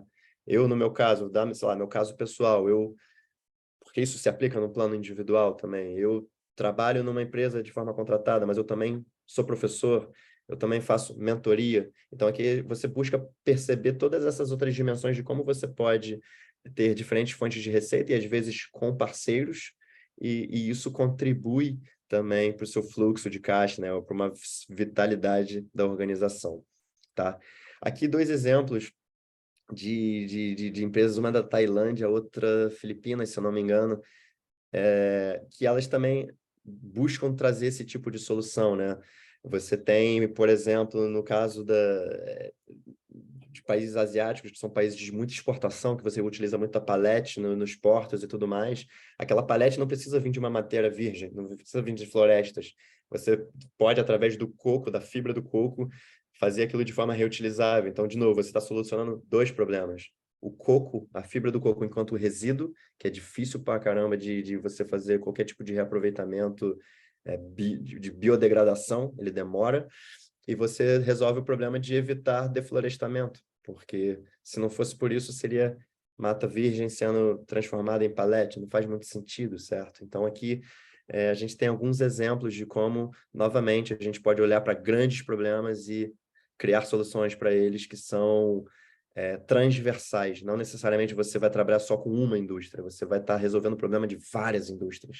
Então, acho que esse que é o tipo de escala que nós podemos também pensar na hora de empreender, certo? Ou seja, ao final desse exercício, o que nós temos aqui é uma visão geral, né, dessas 14 dimensões, e aqui a gente pode fazer tanto de forma física, né, com post-it, ou escrevendo em cada uma dessas, ou de forma digital também funciona. Mas você tem essa visão geral. Ok, é assim que minha empresa funciona. Ela tem essa missão, ela resolve esse problema, ela atende esses públicos, eu interajo e vendo para esses públicos através desses canais. É isso que acontece depois que o produto é utilizado. Eu preciso desses recursos, desses parceiros, dessas competências, e para então ter esses impactos e também ter essas fontes de receita e de custos. Rita, por favor. Obrigada, mais uma vez, Marcelo, excelente até agora, mas ocorre-me dizer uma coisa, que é esta história dos novos horizontes, não é? Que para passar uma ideia para o papel, não precisamos ter isto tudo já definido, precisamos de perceber que há algo que temos em mente e que encaixa ali, num daqueles quadradinhos. E agora temos que continuar a explorar, preenchendo os outros. Por outro lado, podemos ter outro tipo de gatilhos, que é conhecer bem outras indústrias, conhecer bem outros setores, como utilizadores, ou porque lá trabalhamos, ou porque gostávamos de trabalhar, e com esta mesma abordagem modular, ver potenciais problemas que eles têm e perceber se temos nós capacidade de ideação, de ter uma ideia que possa resolver esse mesmo problema deles, não é? Ou seja, há aqui uma abordagem para mim, acho que é muito positiva, de trazer aqui um mecanismo, de mostrar aos participantes um mecanismo de, às vezes, explorar a nossa ideia. E, por exemplo, há imensos programas de apoio ao empreendedorismo, por exemplo, da APMETA, esta iniciativa da APMETA visa apoiar ideias que ainda estão na fase embrionária a construírem exatamente um plano de negócio, mas há outros, para quem já tenha ideias mais estruturadas, há outros que ajudam a encontrar parceiros ou a encontrar financiamentos.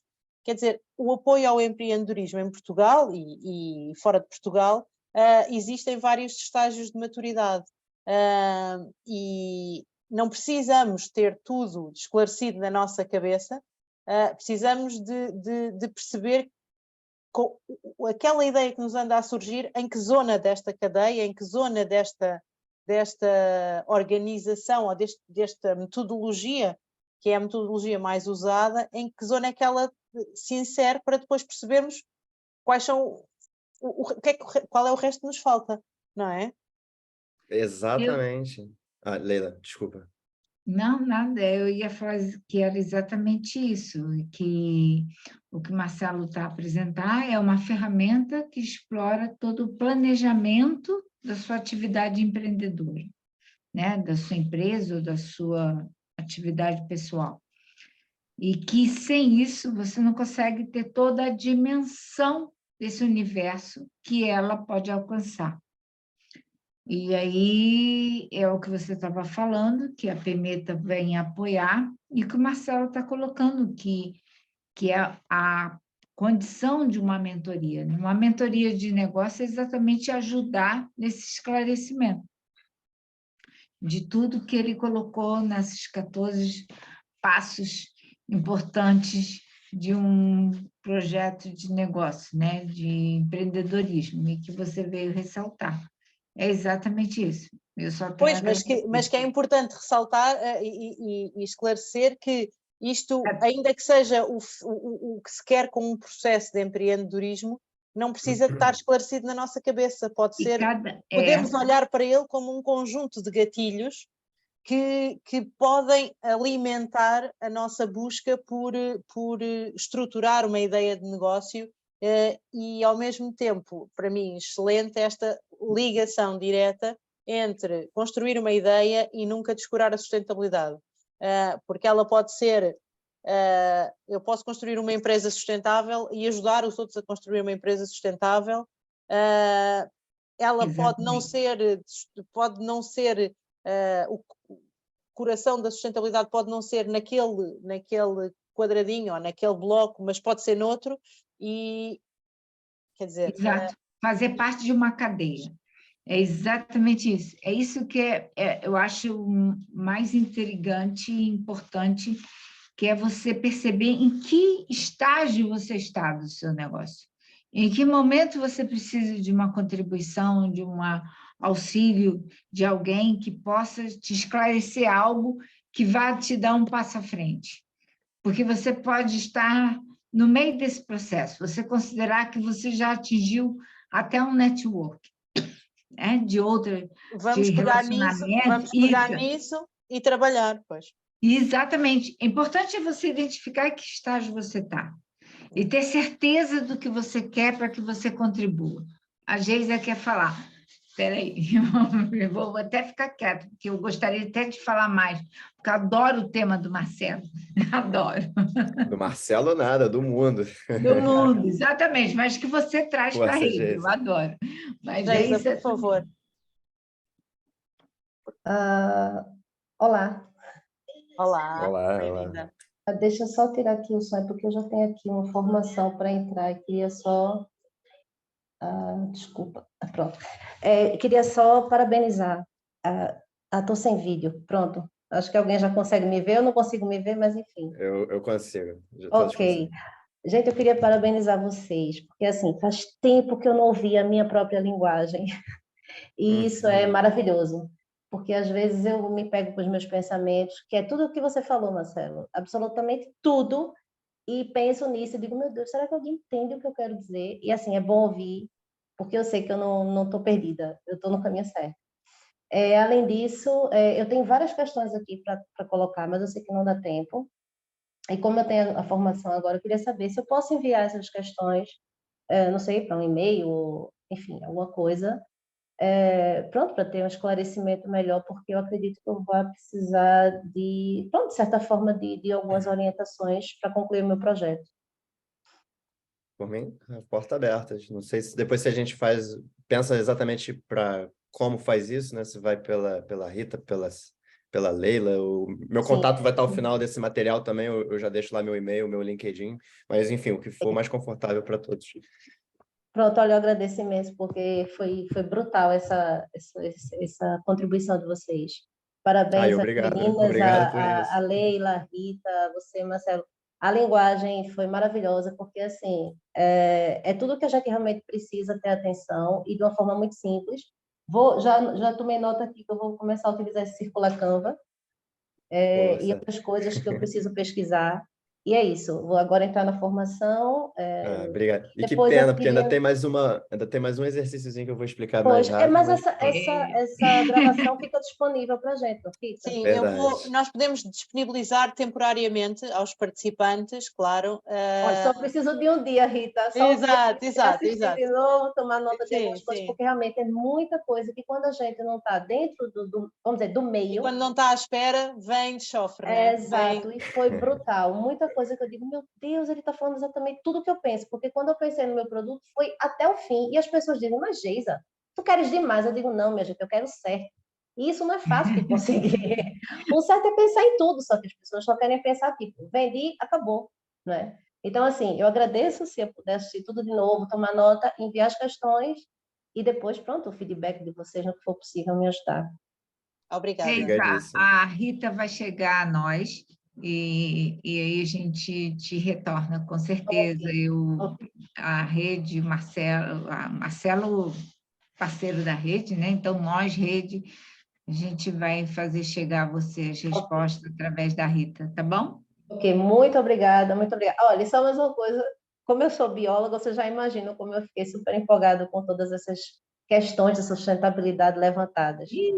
Então, Geisa, meu filho é engenheiro ambiental, minha filha é bióloga marinha. Você não tem noção como isso chega a mim. pois a gente já tem aquela visão de mundo, e quando começa a entrar nessa questão da economia, gera uma certa divergência, às vezes a gente pensa como é que a gente pode conciliar.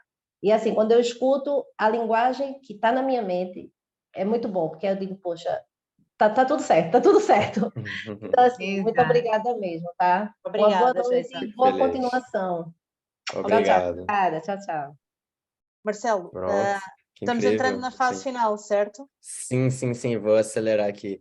E apenas para reforçar o que vocês comentaram também, de que sim, essa ferramenta ela pode ser aplicada em todos os momentos, na minha opinião. Só ter uma ideia na cabeça. Segue esse caminho, tenta dar formato a essa ideia. Ou minha empresa já existe há 20 anos assim. Tá bom, bota ela aqui, mapeia. Eu sempre encorajo. Ou procura programas, como por exemplo este programa da AppMeta, que dá mentoria, não é? Para exatamente Exato, conseguir uma linha de raciocínio. Não precisa estar tudo definido. Existem apoios, exato. existem mentores, existem webinars, existem documentos, existe uma formação sobre economia circular gratuita na Fundação Ellen MacArthur. Exato. Muitas que decorrem online, 1 horinha, 2 horinhas por semana. Eu fiz o curso do Open to All e gostei muito. Eu também. É ter uma ideia e explorá-la, não é? Força, Marcelo, Exato. continua. Não, é mesmo isso. E também ter a coragem de mapear mesmo que não haja solução. Porque muitas vezes a gente, por uma barreira tecnológica, uma barreira financeira, geralmente, por exemplo, setores alimentícios têm muita dificuldade com embalagem. É difícil substituir o plástico na indústria de alimentos, é muito difícil. Então, assim, tem coisas que realmente a gente precisa mapear, mesmo que não tenha solução ainda, mas está ali, mapeado. Tenha coragem de mapear, que em algum momento a gente vai conseguir solucionar esse tipo de problema ou mitigá-lo, né? Eu acho que esse é o grande benefício dessa ferramenta, tá?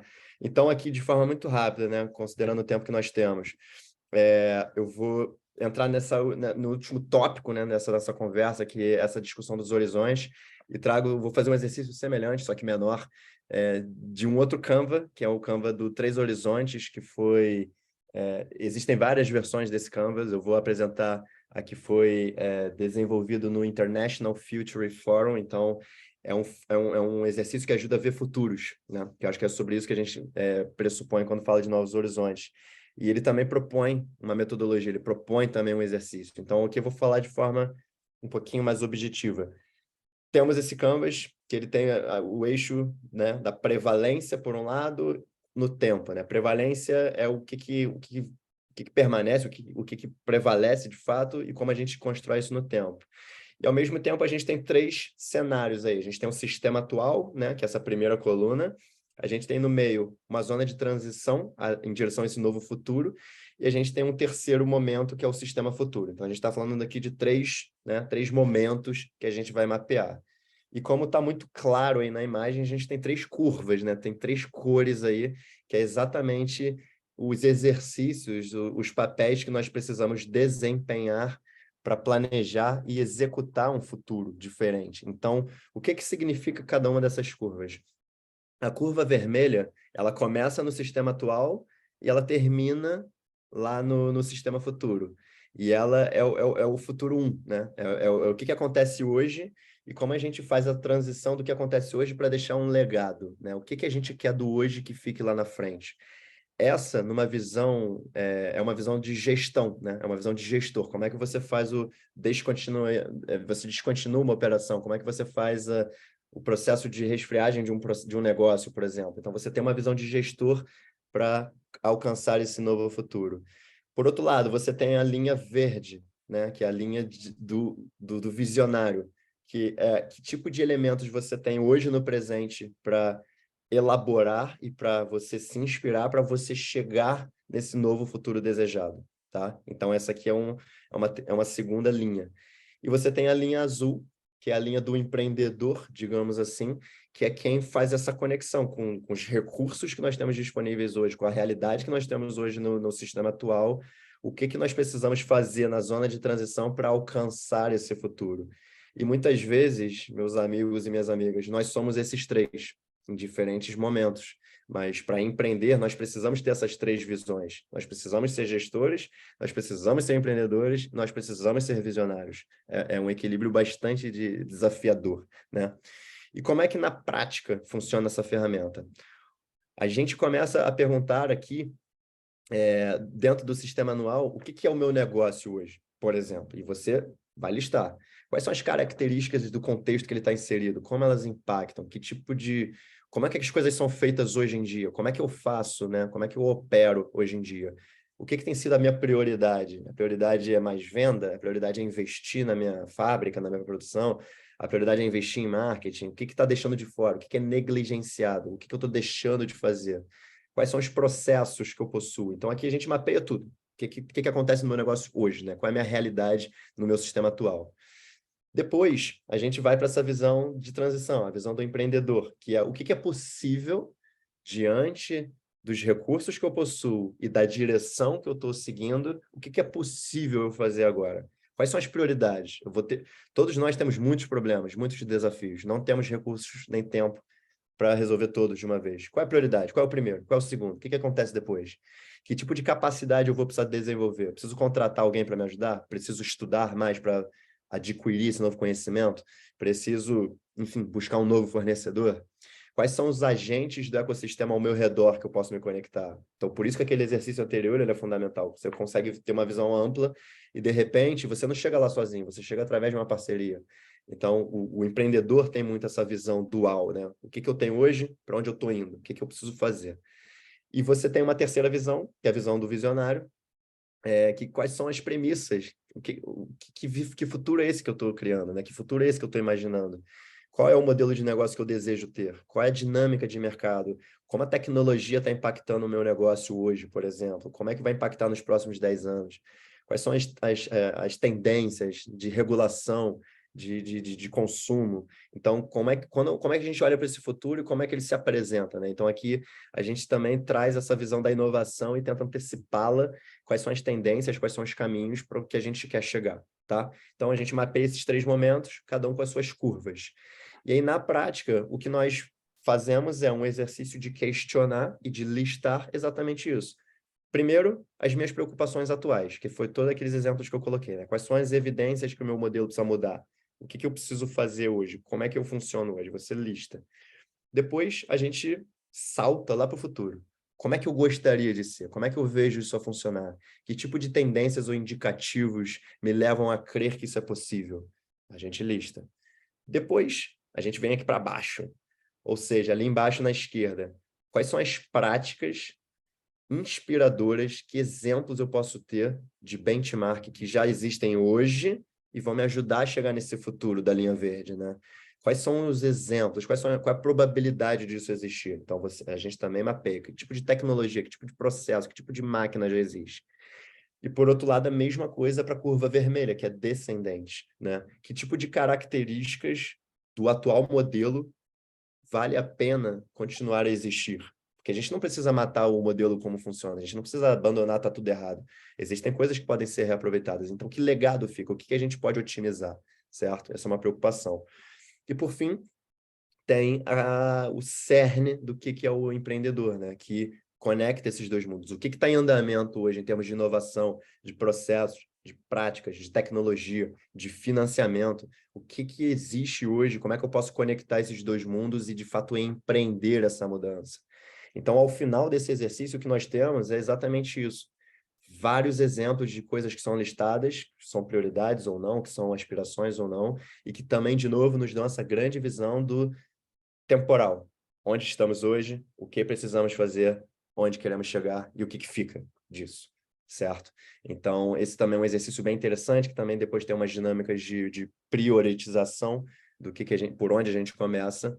E para terminar agora, juro, de vez, eu volto novamente à pergunta que nos trouxe, nos guiou nessa última hora e muito, que qual é o papel, né, do empreendedorismo e da inovação para superarmos os atuais desafios globais e criarmos novos horizontes, né? Aqui a gente viu vários exemplos disso, mas o que eu realmente acredito, e vou citar a Geisa, tomara que ela veja isso amanhã, que seja por obrigação, seja por reputação, seja por visão de negócio, seja por propósito, faça porque é o certo, né? Eu acho que associar a inovação, o empreendedorismo a essas novas visões de mundo é exatamente porque a gente não deveria sequer ter outra escolha. A gente precisa fazer levando em conta todas essas dimensões.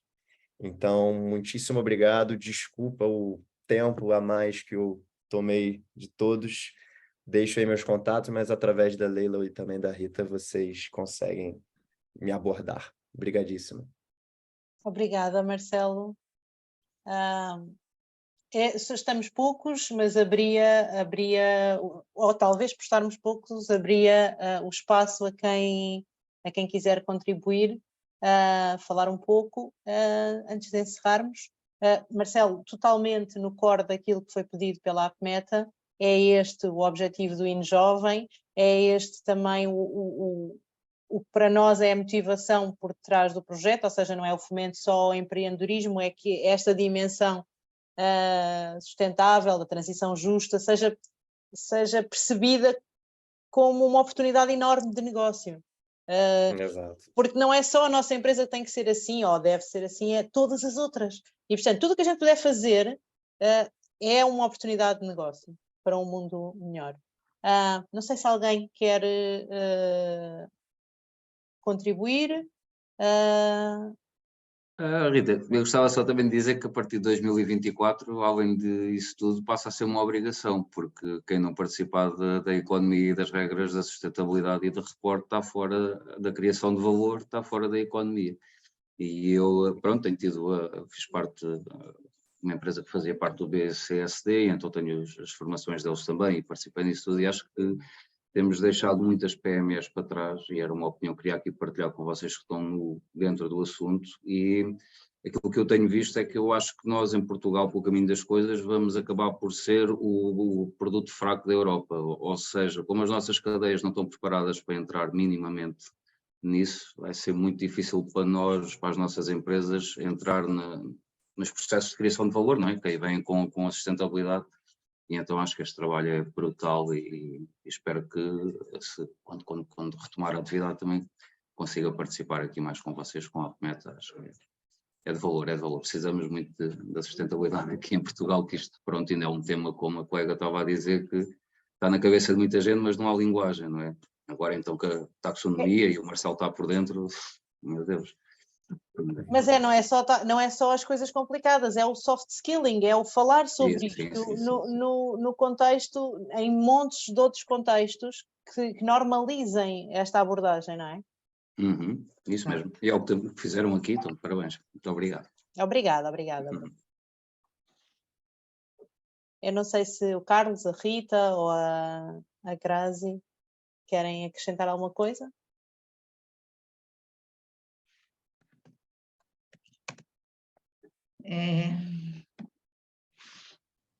Bom, eu tô de curiosa aqui, né? Eu acho que o empreendedorismo, eu acho que a gente pode aprender, né? E foi muito útil, foi muito proveitoso. Obrigada. Obrigada, Grazi. Obrigado, Grazi. Carlos e Rita Mendonça.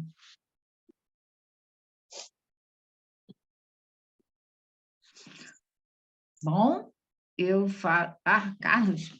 Nada de especial. Eu estou reformado e penso no empreendedorismo apenas no que respeita aos meus filhos, porque eles sim, enfim, quer pela idade, quer porque não tenho os problemas de saúde que eu tenho, podem pensar nesses termos. De qualquer maneira, dou meus parabéns, porque gostei muito das apresentações que foram feitas e, de um modo geral, eu estou de acordo com tudo que foi dito. Só queria enfatizar, digamos, aquilo que me parece uma atividade que teria grande impacto em termos ambientais, que seria a força que os consumidores poderiam fazer em relação às grandes empresas multinacionais que estão na base de grande parte dos problemas ambientais que todos vivemos. É tudo. Obrigado por tudo. Obrigada, Carlos. Obrigada. Obrigado. Olha, Carlos, eu vou te dizer que também tem meus filhos que estão nessa base, e eu, como empresária, a gente, né, por mais que esteja no topo em termos de idade, a gente, da família, do contexto familiar, tem uma grande responsabilidade desse conceito e do que nós temos, né, de compreensão e legado, que podemos deixar de legado para eles. Então, agradeço você. A Rita não está a conseguir ligar o áudio, mas também aprovou o webinar, portanto, acho que estamos de parabéns. Eu vou carregar o webinar e disponibilizar durante um tempo limitado aos participantes e de modo, salvo seja privado, ou seja, não falámos sobre isso com o Marcelo e com a Leila, mas de momento vamos disponibilizar apenas o evento àqueles que se mostraram interesse em estar connosco e durante um tempo limitado para que possam revisitar, até porque podem não ter estado a alguma parte. Resta-me agradecer, em nome da APMET, mais uma vez, à Leila, à Rede Consultoria, esta excelente disponibilidade e, claro, o Marcelo, que percebeu qual era o objetivo e tão bem o trabalhou. Obrigada, muito obrigada, em nome da APMET, obrigada aos participantes e boas festas para todos. Sim. Marcelo, boas festas no Brasil, que você curta bastante o seu final de ano. E breve nos revemos aqui, meu querido. Breve nos revemos aqui.